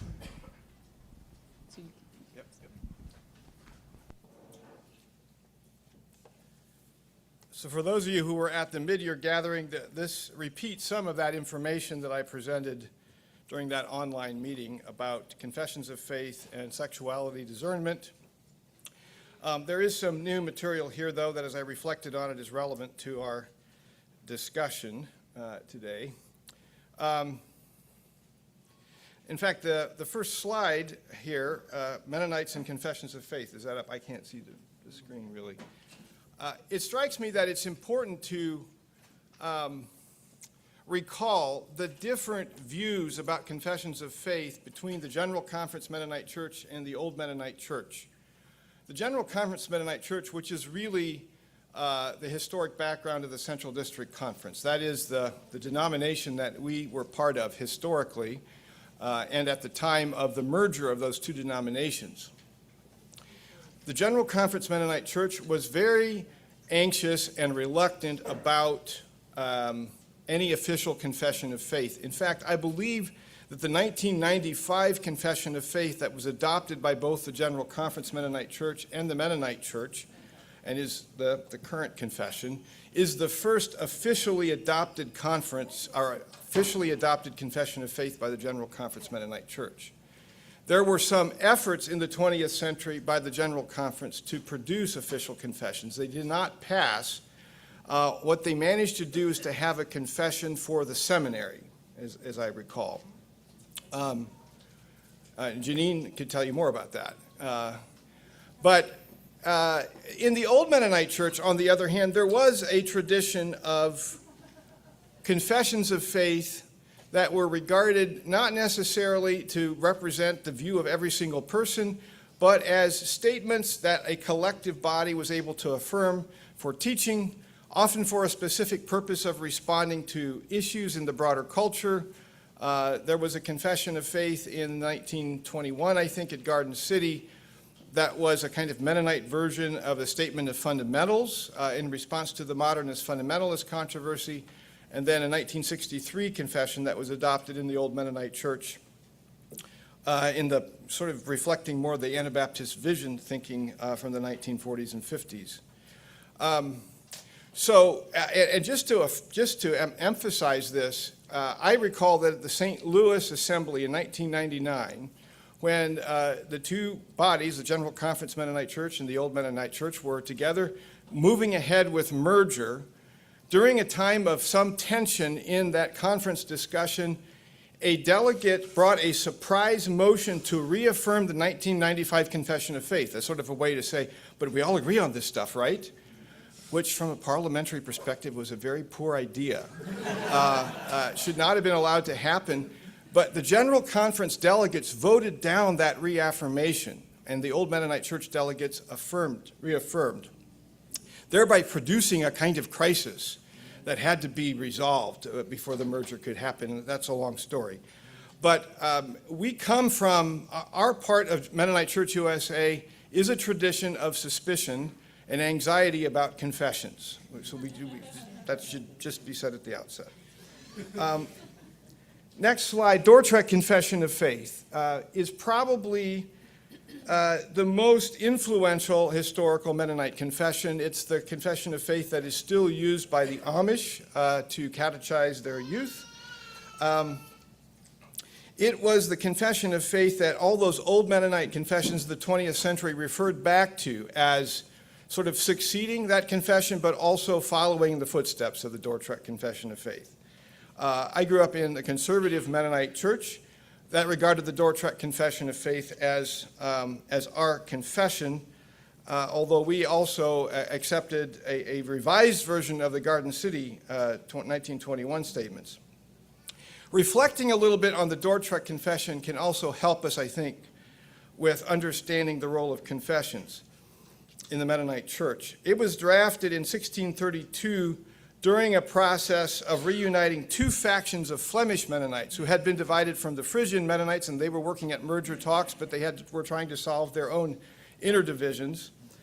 That confession traveled south to Swiss Anabaptism and contributed to the 1693 Amish Schism.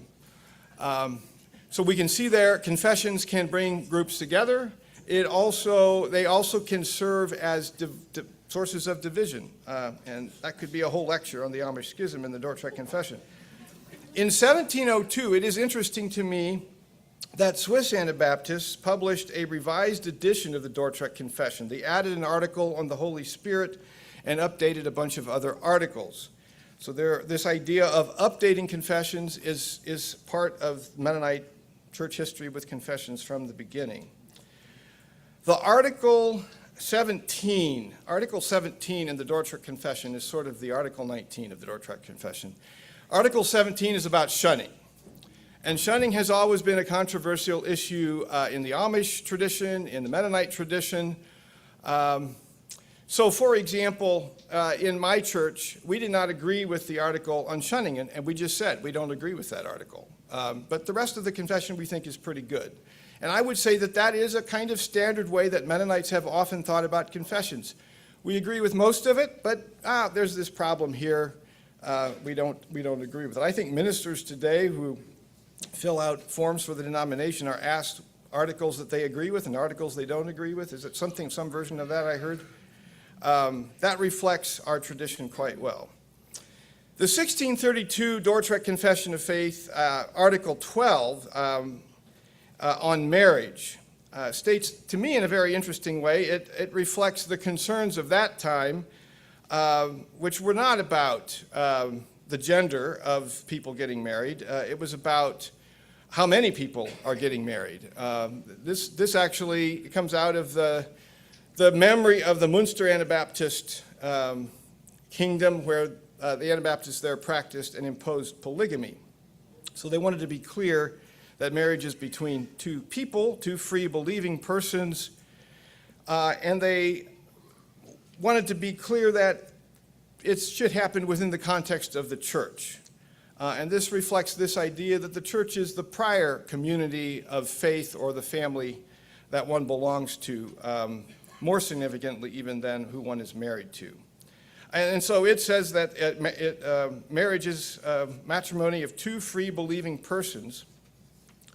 Some recent English translations add in of the different sexes, of the opposing sexes, but that is not what the original Dutch says. And I actually tracked that down at some point. I think that John Funk in the early 20th century, when he produced an English translation for the Minister's Manual, added that in. So already some anxiety about that altogether too general statement about who should be included. The next slide, 1995 Confession of Faith, jumping forward in dramatic ways. This was adopted in 1995 in anticipation of the merger of the General Conference and the Old Mennonite Church. Its purposes were listed to provide guidance for interpreting Scripture, guidance for belief and practice, foundation for unity, outline for instructing new church members, updated interpretation of belief and practice in changing times, and there's a summary there of what Article 19 says. The next slide is about three historic premises about that Anabaptists shared, I think, about marriage that are, in my view, well reflected in Article 19. Anabaptists have thought historically that the faithful church, more than the human family, is the defining context for covenant relationship. For Christians, marriage and family relationships are expressions of faithful discipleship and service, such that in early Anabaptism, it was common to refer to your marriage partner as your brother or your sister, your marital brother or your marital sister. Your first form of relationship with your marriage partner or with your covenant partner is as a brother or sister in Christ. That was the way that Anabaptists thought about it, and your obligations to them were shaped by that relationship. And of course, marriage was thought of as a metaphor for the relationship between Christ and the church. So I have some slides here now on Article 19 and the Central District Conference about the recent history of our discussions and decisions about sexuality in the context of the church. In 2014, the CDC Ministerial Committee issued a document called Theological Foundations for Credentialing in response to a request from a congregation to ordain a gay man. Among other things, that statement said, our grounding in the biblical story and who we understand and have experienced God to be have led us to conclude that persons who identify as LGBTQ are not disqualified from ministry credentials because of this one part of who we are, or who they are. Partly in response to that decision, the Mennonite Church USA declared CDC at variance with Mennonite Church USA membership guidelines. In 2014, also, the CDC commissioned a task group to develop a discussion document framing a biblical perspective on human sexuality. And the following year, the conference commissioned a study guide for the discussion document to sort of expand that discussion document, provide study questions, and encourage more conversation in the conference. And the outcome of that was the publication in 2016 of Human Sexuality in Biblical Perspective, a study guide. And if you haven't read through that study guide or spent some time in a group working through that, I very much recommend it, and not just because I was one of the editors.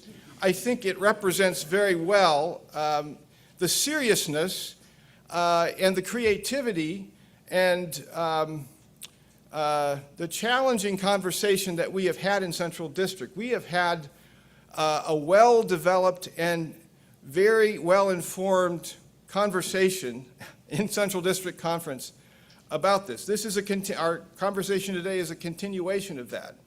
But if you missed that conversation back then, this study guide really will bring you up to speed on what we have talked about, what we have concluded, what our theological perspectives, how they have developed in response to this discussion.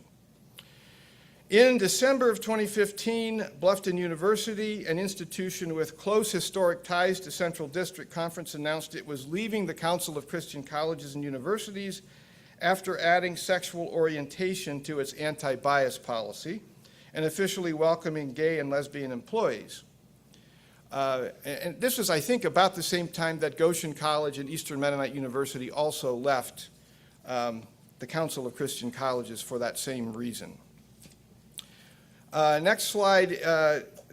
In 2022, the delegate body of Mennonite Church USA, the denomination to which our conference belongs, passed a resolution of repentance and transformation that rescinded the membership guidelines opposing same-sex marriage and adopted denominational policies inclusive of LGBTQIA people. In 2023, in the next slide, the Board of Camp Friedenswald, the church camp affiliated with Central District Conference, adopted a welcome statement embracing inclusion regardless of gender identity or sexual orientation, following several years of work at changing camp policies. And in that same year, Camp Friedenswald officially joined the Supportive Communities Network and hosted a service of repentance for harm done by previous camp policies and practices. And then also in 2023, at the Central District Conference annual meeting in Goshen, the conference reinstated the ministerial credentials of Pastor Keith Schrog of Ames Mennonite Church, who had been asked to relinquish them in 1987 when he openly embraced being gay. As Pastor Schrog's credentials were reinstated, the conference assembly joined together in a litany of repentance and transformation. And then, of course, more recently, I don't have a slide for this, but we have been asked by a congregation that is considering joining us what our thoughts are about Article 19. And so this is the latest part of a journey that we have been having in Central District Conference in dealing with Article 19 and using that as a basis for reflecting on what it means to be faithful to Jesus Christ in our intimate relationships. I would also, just to conclude, reflect back on the General Conference anxiety about confessions. Those folks that were anxious all the way through the 20th century would feel vindicated by this question that comes from a congregation saying, this is exactly what we're concerned about. Confessions can get in the way of church unity. They can undermine healthy and developing relationships. And I think the old Mennonite church folks from way back then would say, well, and what's happening right now is actually a great healthy thing, a conversation about, well, what do you all think about this article? So you could look at it both ways.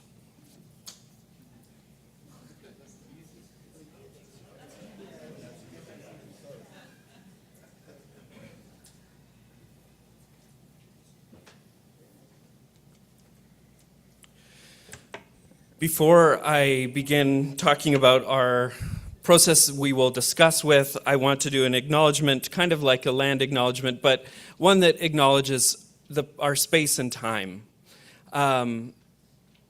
We are meeting during Pride Month.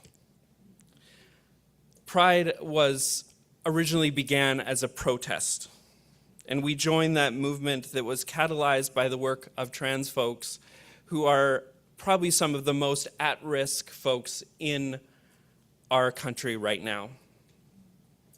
And this movement was catalyzed by a black trans woman, Marsha P. Johnson, who was even more at risk because of her race, another marginalized group in our world and in our country. We as Anabaptists join this movement in our own way, seeking to be life-affirming, nonviolent, and most importantly, spirit-led. This is a spirit-led movement that we join in to celebrate, to affirm, to care for, and seek justice for those who may look, live, and love differently than we do. And it's a great honor to be a part of that and a recipient of that work as a gay cisgendered man who is now able to be a pastor in this conference and a member of the board. That aside, I want to invite us into some intentional conversation.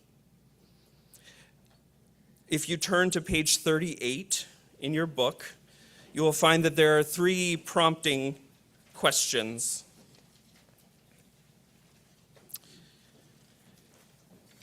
We want to be intentional about how this conversation will happen and give the most space for conversation in a way that we think will be fruitful, and that is conversation around a table with people that we can see and interact with. You will be speaking and listening. So I invite you to pick one of those fidgets that is in the middle of your table and use that as a talking piece. You will take that, and each person takes some time to respond to each question. We will do one question at a time. Each will have about 15 minutes just short of 15 minutes in total each. But don't take that whole time just to as you're passing. We'll take about 10 minutes in conversation, passing that piece around, so that everyone has a chance to speak. Do it at least twice. Give your initial thoughts.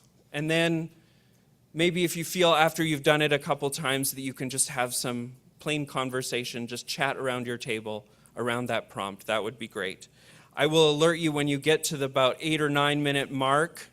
So then you can practice some of what you've listened to and try to, as a group, summarize what you've heard around your table. And we would like somebody in your table group to record that summary.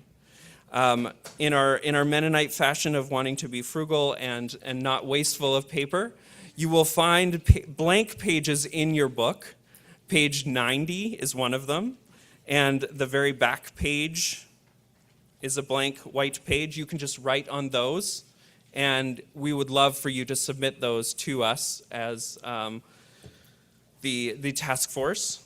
So that will be a place where you can record, or if you have paper at your table that you brought along, you can feel free to use that instead.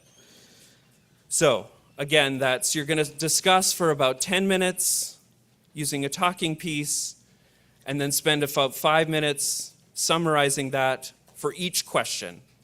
So I will prompt you along that way.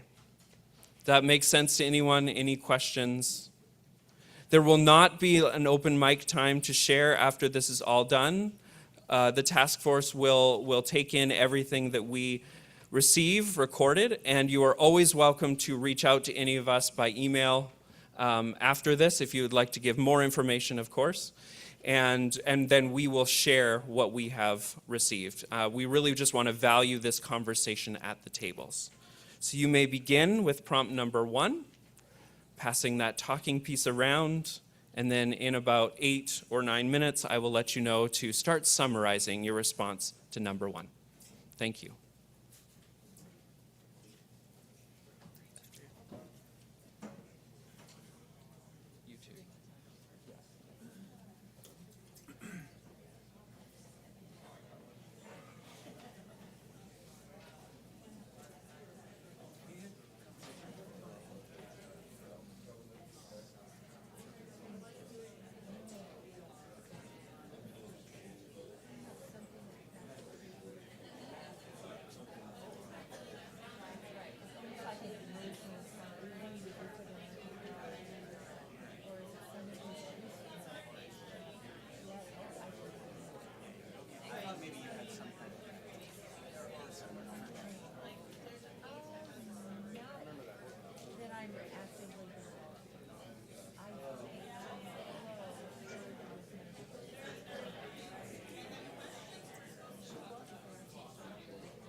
that story, and then I can close with the story before that. It feels like there's some kind of synergy there. I think Matt is actually connected. But then in the evening, I had supper with some of the board members. So it was just a really good day of building connections and relationships. So they're a very new community, or they're established or seeking? No, I think Sounds like they're fairly new. Francisco kind of started the congregation 3 years ago. And they actually have a board. yeah, I caught that. Not all. Yeah. And it's an excellent board. The chair of the board, Fabio, he served at the Mennonite Central Committee. So there's a couple that are the only ones that have Mennonite background. The others, they know about organizations and churches.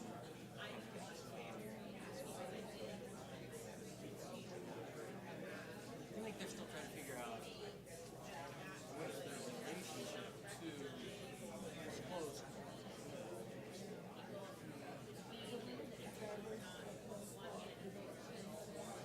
I think they're both on the board. At least one of them. So there's a very, very close connection between Flourish, the church, and Maria's Farm. But they're not using ministry language with that because they want it to be more. They also sponsor, the two women also sponsor a, it's kind of like a 12-step. They actually use kind of a 12-step process as a way of being inclusive and building a sense of need. We need each other for trans, for trans parents.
We are reaching the 8-minute mark, so I'll encourage you to begin to summarize your responses to the first question prompt.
We have till 11:35. We have 10 minutes after this till 11. Does that make sure? Yeah. So yeah, still 25 minutes. Yeah, all good. Thank you. What is it we're holding on to that we think we cannot let go of, or else we will? Yes, and our identity comes with that. And the truth is,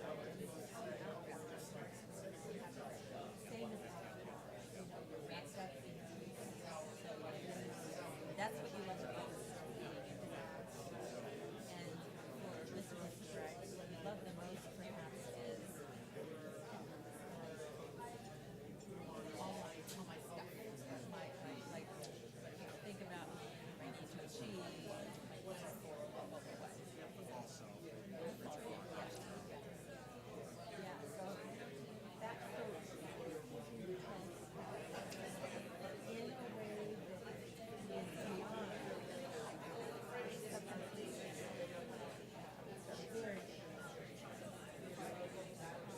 And mystical sobriety is not sobriety. But mysticism is sobriety. I've heard that phrase before. I was like, what is this? I don't think he means sobriety from mysticism. No. This is good. Yeah, it's like living a life of sobriety and you're not,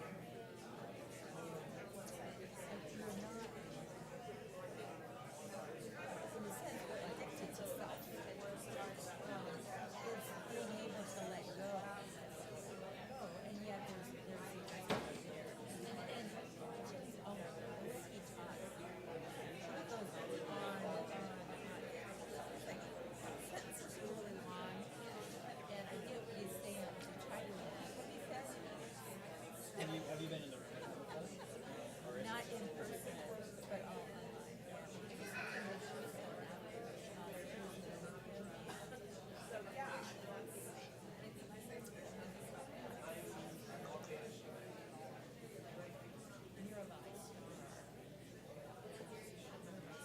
And she does some really good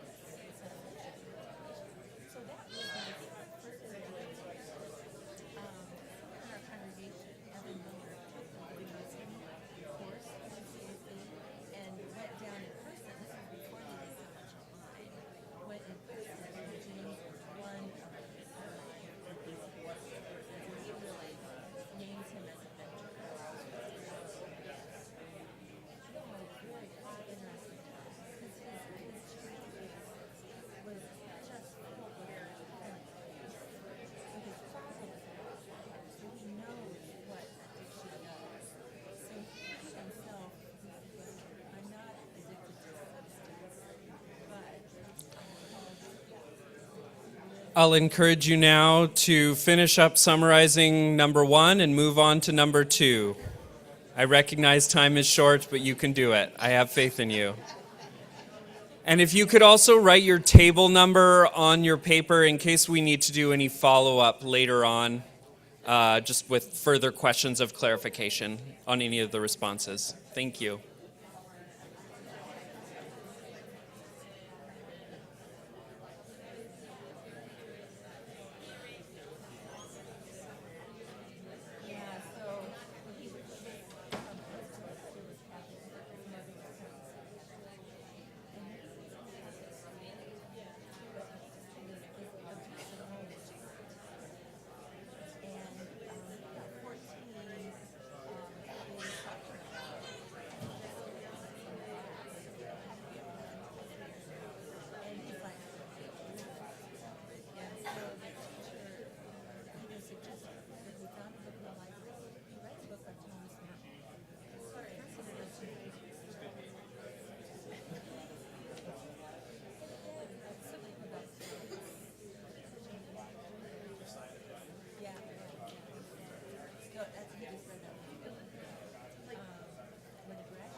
Well, there's something to people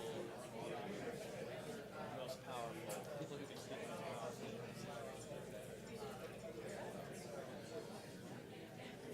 I'm familiar with some of this work.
We really hit it off. We've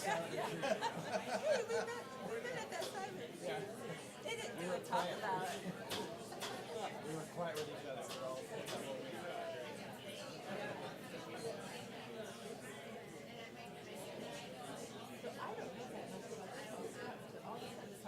You're hearing about it.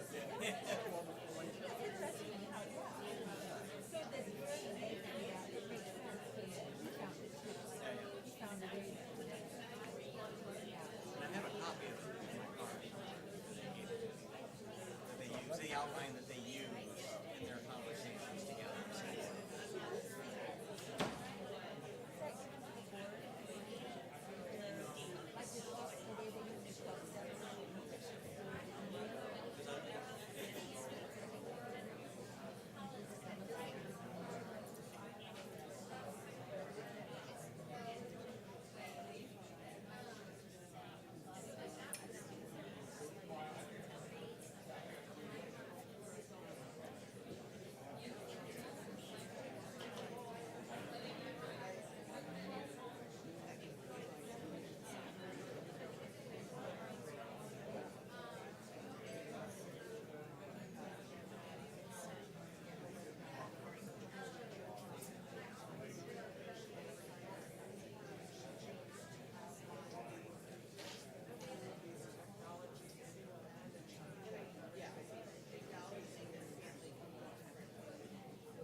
kids really trail off in high school?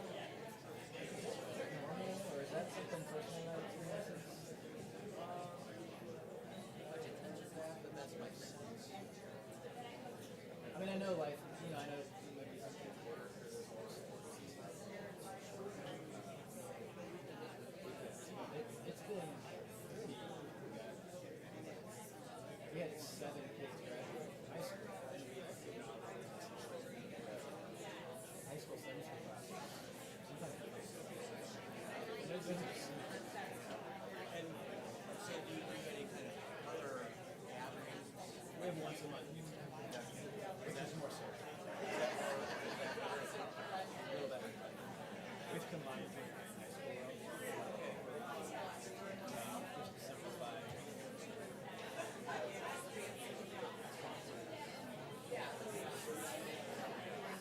Anyway, he's working on curriculum, but I was like, it needs to be more than just Sunday school curriculum. What are some concepts?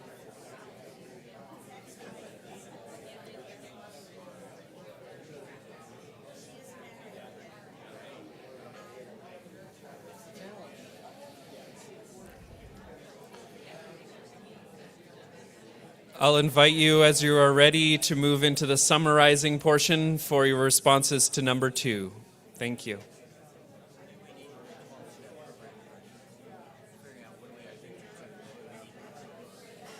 You probably don't want to throw one there to get to. They're going to have to self-identify.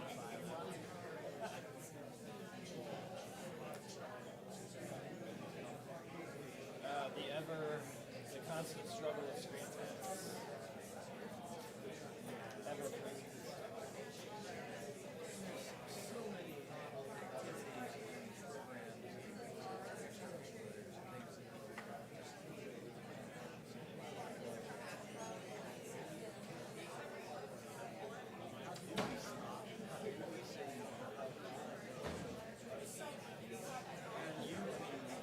They're all trying to figure out what gives them life and energy, and are there things that they do just because their peers are doing it, they keep doing it, because it doesn't give them that? And how do we give them permission to say that?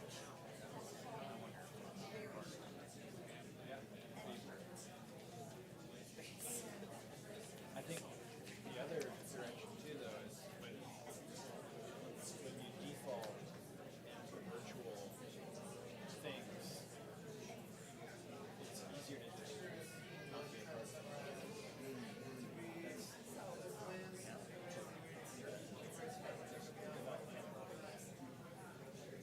Skills and this kind of thing is like, well, why? I mean, why do that? Right? That's more my concern. I don't know. Try to treat it too anxious about it. One of the projects my son was involved in, kind of related to work, but not really. He works in a place. And there's a band that had people work that wanted to develop a video game that used their music as the background as a way of getting their music out. So it's kind of a marketing technique for their music. They wanted to develop this game, and Jonathan ended up developing the graphics for this game. Gigabolt is called. Gigabolt? Gigabolt. G-I-G-A-B-O-L. It's also a name. But it's a video. Pretty savvy marketing. Yeah. I don't know if it's paying off, but they've got the game, whatever it is, they've got it developed. It's out there. I've never been a video game player. I do like Wordle and some of those kind of things. It's a whole, yeah, it's a big world.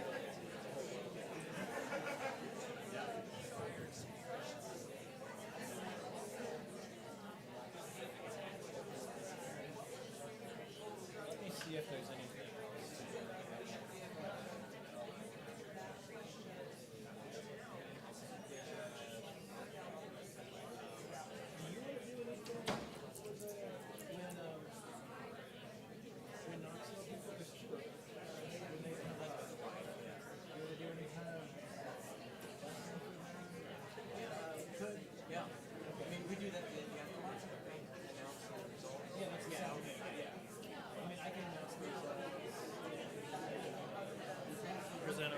incense candle.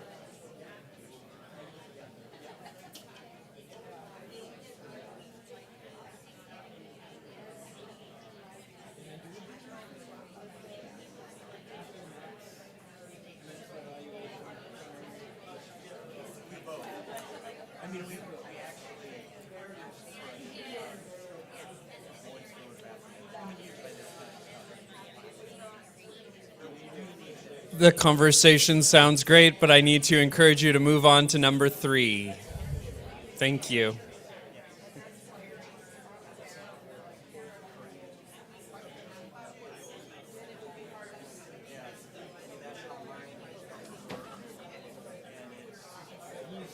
We say that the associate, our bylaws say that the associate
Don't think so. I'll try not to harp on too much about that. No, I had a good conversation.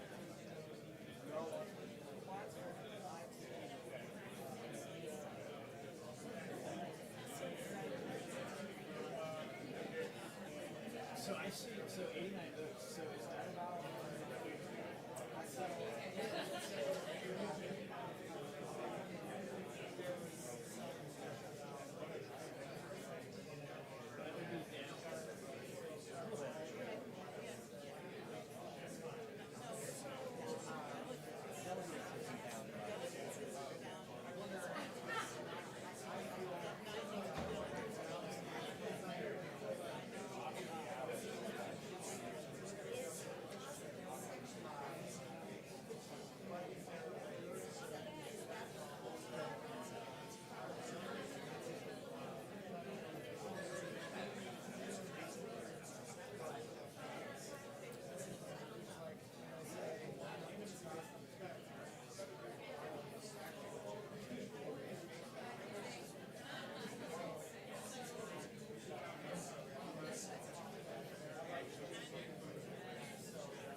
to say a little bit maybe about what you guys, where it goes from here?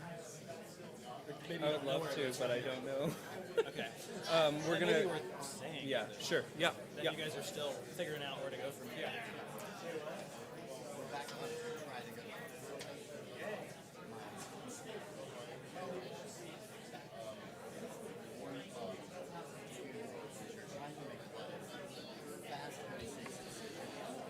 We just have a few minutes left if you can move into summarizing that last question. Thank you.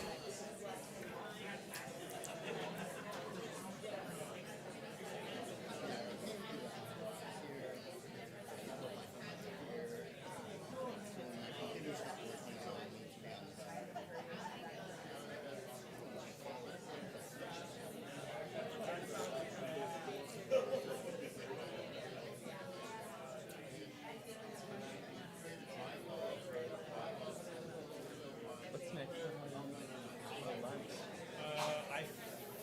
Oh, no, here it is. Doug's going to introduce guests. Okay, nice. Okay, perfect. Nice. Yeah.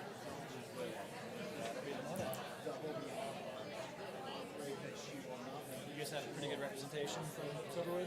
Yeah, yeah. We had one of our delegates drop out kind of last minute because his wife is dealing with some dementia, like onset of dementia. So, but we have the four of us are all millennials that are All here. right. Yes. So Okay. felt they were like, oh, we're the younger folks here. Now would Ron be a delegate? No, he's at 8th Street. Yeah. I guess he pastored at Yeah, he's one of our more recent pastors that hasn't come back to Silverwood. Most of the rest have come back as attenders. I guess it helps. You guys have a really distributed model of Yeah. like team leadership. Mhm. So Yeah. it helps you. Yeah. I'm the first full-time pastor since Ron. Great. So, but it has definitely helped, and we do the sort of year of being away, like the pastors that leave, and That's a, yeah, come back as gives a bit of a buffer, and for them and for the whoever's new. Yeah. Guess I should cause to a close.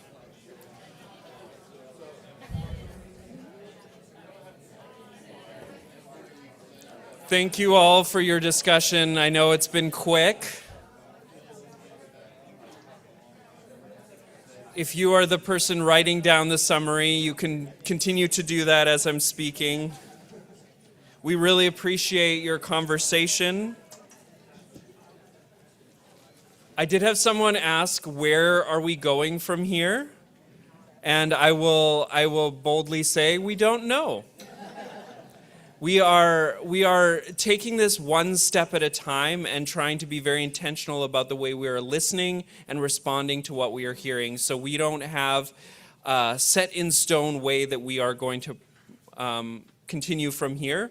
We are going to read everything and digest that and continue to work to engage. So if you have additional things that you would like to send to us, you can feel free to reach out with comments, questions, and concerns by email to us on the task force. Again, please make sure that on your sheet of paper that you recorded everything on to write your table number in case we just have some questions of feedback. Sometimes shorthand can be used that isn't necessarily understood by everyone. We'll do our best. I also like to encourage this as a model of discussion within your communities and your congregations, that you could continue this discussion and send that feedback to us. We really want this to be an example and a way that we can engage as Central District Conference. And then I'll just throw this out there. If you want more information or needs any resources, please feel free to reach out to me. I'll throw myself out there as somebody that has access to a lot of resources on affirming theology, how to approach the Bible, LGBTQ interests and things. Would love to connect with you and provide those. So thank you for your time and continue the conversation. But Joel's going to keep us moving on.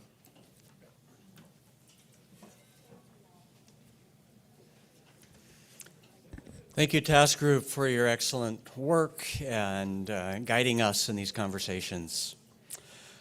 So I get to introduce guests, and I don't know quite how you define who guests are, but mostly what we mean when we talk about guests are folks that are representing congregations or communities that are considering joining Central District.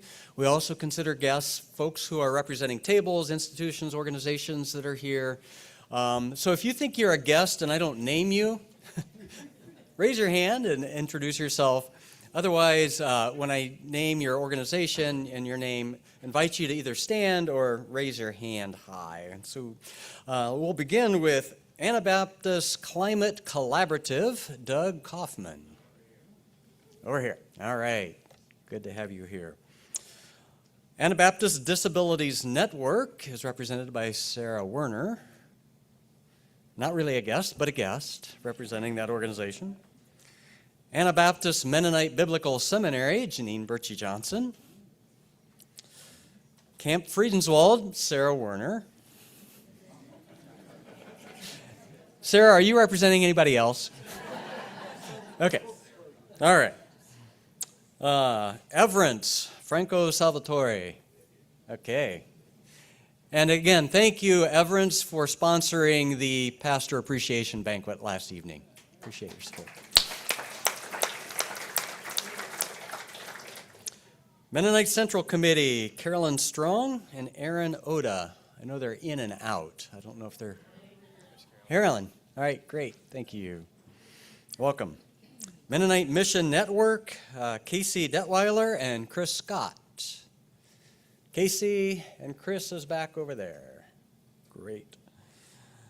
Mennonite Disaster Service, Lawrence Matthews. Over here. Bluffton University, Gerald Mast. Eastern Mennonite University, Adam King. And we are so grateful to Eastern Mennonite University for hosting us here this weekend. It's Gestalt Pastoral Care, Donna Mast. And if you don't know what Gestalt Pastoral Care is, see Donna, and she will be glad to explain it. And I have referred pastors to her care, and she has provided excellent counsel and service to our pastors. Menopin, Lydia Brenneman, Palestine Israeli Network, PIN. Water for Bangladesh, Jim Schumacher. Bill Schumacher, replacing his wife Carol. Circle of Mercy, Greg and Suzanne Walker Wilson. Rebecca Askew, and Jane and Larry Wilson. So, glad to have you here. It was such a joy to worship with them this past Sunday evening. Let's see, other guests representing congregations. Reba Place Church is represented by Cheryl Nestor Detweiler. Cheryl.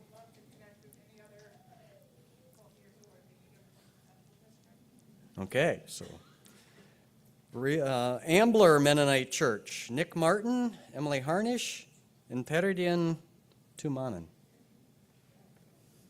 Great, good to have you here.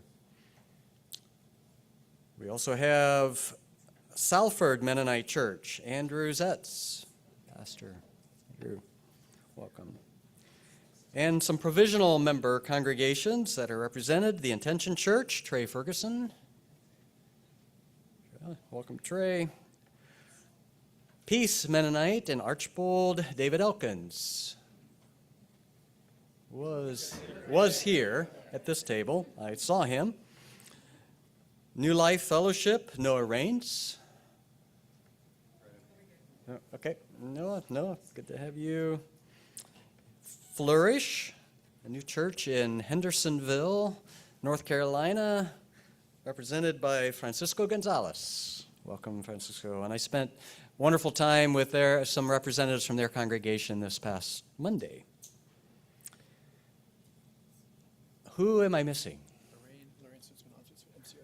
Lorraine Stutzman Amstutz from Mennonite Church USA, of course. Thank you for being here. Yes. Anyone else? Well, thank you for being here. Welcome, everyone. Carla.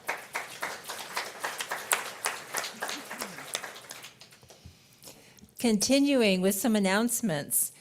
Some of the guests have displays, so please do visit the displays that are up on top. Are there displays in another place other than there? Okay, oh yes, around that upper level. A lot of good information there that our guests have brought. Thank you. The books that you have, and the list of displays are on page 4. The book that you have, please do take at least one per congregation. It's a good resource for your congregation for this next year. So, books going back home for the congregation. If your restroom does not have paper towels, look for a hot air hand dryer. Some are shaped a little differently than typical, so to save paper, there's always a hot air hand dryer. Just an update on that. Invite Krista from Shalom Mennonite Church to come and talk about some details about the afternoon seminar and also some other local details. Krista. Hey everyone, as we head into another break, I wanted to just point out a couple options here on EMU's campus. If you didn't find it already, there is a prayer labyrinth that's built into the hill up behind Martin Chapel, which is where we gather for worship. There's also a lovely view all the way up on the top of that hill, and if it feels like too steep of a climb for it, you can look on your map. That'll show you how you can drive up to that space. It's the section 37, 38, 39 on your map. So hopefully you can enjoy that. And as we head into lunch, if you are not going to be eating at the dining hall, and also for this evening's meal, which we're all on our own for that, there's a list of some local restaurants that's linked on the annual meeting page on Central District Conference's website. And I was also remembering my first CDC gathering, feeling a little lost and really, really appreciating somebody inviting me to join them for dinner. So hopefully we can all do that for each other. And if you are looking for a place to be, some of us will be at Ruby's Arcade, which is downtown. Yes, there are arcade games. There is also food. Family friendly, there's indoor, outdoor seating, and there is a parking garage adjacent to that with free parking. So if you don't have a place to be, join us there at around 6. And then lastly, just wanted to make a quick note, if anybody is joining me for the tour of Jubilee Climate Farm this afternoon, that will take up the space of both workshop sessions. And we'll want to meet as soon as possible after our half-hour delegate session that ends at 3:45. We'll meet out here just on the porch and make sure everybody has a ride. Thank you. Thank you, Krista, and it's wonderful to have a host, a local congregation hosting us and having that local information. Thank you. Continuing on with workshops. So all the information you need is right at your fingertips, but sometimes you need to know which finger goes where, when, what, why. So in this purple folder, Krista mentioned a map. There is a map of the campus. You may have already found that, but just a reminder, map there. There is also a map of the afternoon seminars, sessions. So you have that information in your small purple folder. And if you want to go to the Jubilee Climate Farm, Krista just gave you information on where to meet for that, and it takes up the whole afternoon. The other seminars, you can go to 1 or 2. The one starts at 3:45. There's a little break. Next one starts at 4:45. You signed up a long time ago. And if you look on the back of your name tag, it will remind you of what you signed up for. And it will say Friday seminar, have the time there, the title, and then the room number. CC would be this building, which is the campus center. If it says S2, that's the seminary, second floor, which is back out that direction near where we have worship. So that tells you where your seminars are. It reminds you of what you signed up for. If you have a burning desire to go to a different seminar, we won't stop you, but the sign up, of course, helped us know how big of rooms to provide for workshops. So that's what's happening later this afternoon. If you are a seminar leader, just want your attention here a moment. If you have slides or anything that you want to show during your workshop, please send your presentations to Levi, and here is his email address: levi.myers@emu.edu. That's levi.myers@emu.edu. Any questions from seminary leaders? There are signs on the doors or by the doors with the title of the seminar. Yeah, so as you're looking for your seminar room, the titles are also listed by the room, so that helps. Thank you, Beth. Okay. As we're getting ready for this afternoon, there were multiple places where there were links to the resolution that will be discussed. In addition, there are hard copies on your table. If you do not have access either through a link or through a hard copy, you can personally let me know, and we'll be sure to connect with you on that. Okay. So the next thing is lunch. And lunch is in the dining hall. If you've just arrived and haven't been to a meal yet, we'll go out this direction and go down a few steps into the dining room. And it's actually what, Lambright's Center? Something hall. Oh, yeah. North Lawn, okay. The big word says North Lawn, and then the little word says dining hall. So it's this direction, and then at let me make sure I got my time. Worship's at 1:30. Lunch begins 5 minutes ago, so it's time. And then after you're done with lunch, you will not come here, you'll go to worship. And worship is at Martin Chapel at the seminary, which is on, around, and up a bit. And again, pull out your map from your purple folder. Enjoy your lunch, and we'll see you at worship at 1:30. One more thing. Really quickly, this building we discovered last evening gets locked at a certain time in the evening.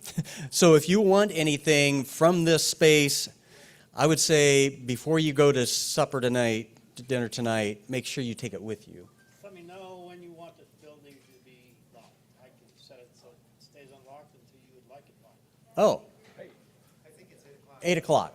Let's go ahead and we'll... Stay open until 8 o'clock. Great, thank you. Thank you. Is John Schwartz here? John Schwartz. He's not in the... Is there a John Schwartz in our group? I know your name. And one clarification, there is dinner available here tonight over at, in the dining hall. Thanks.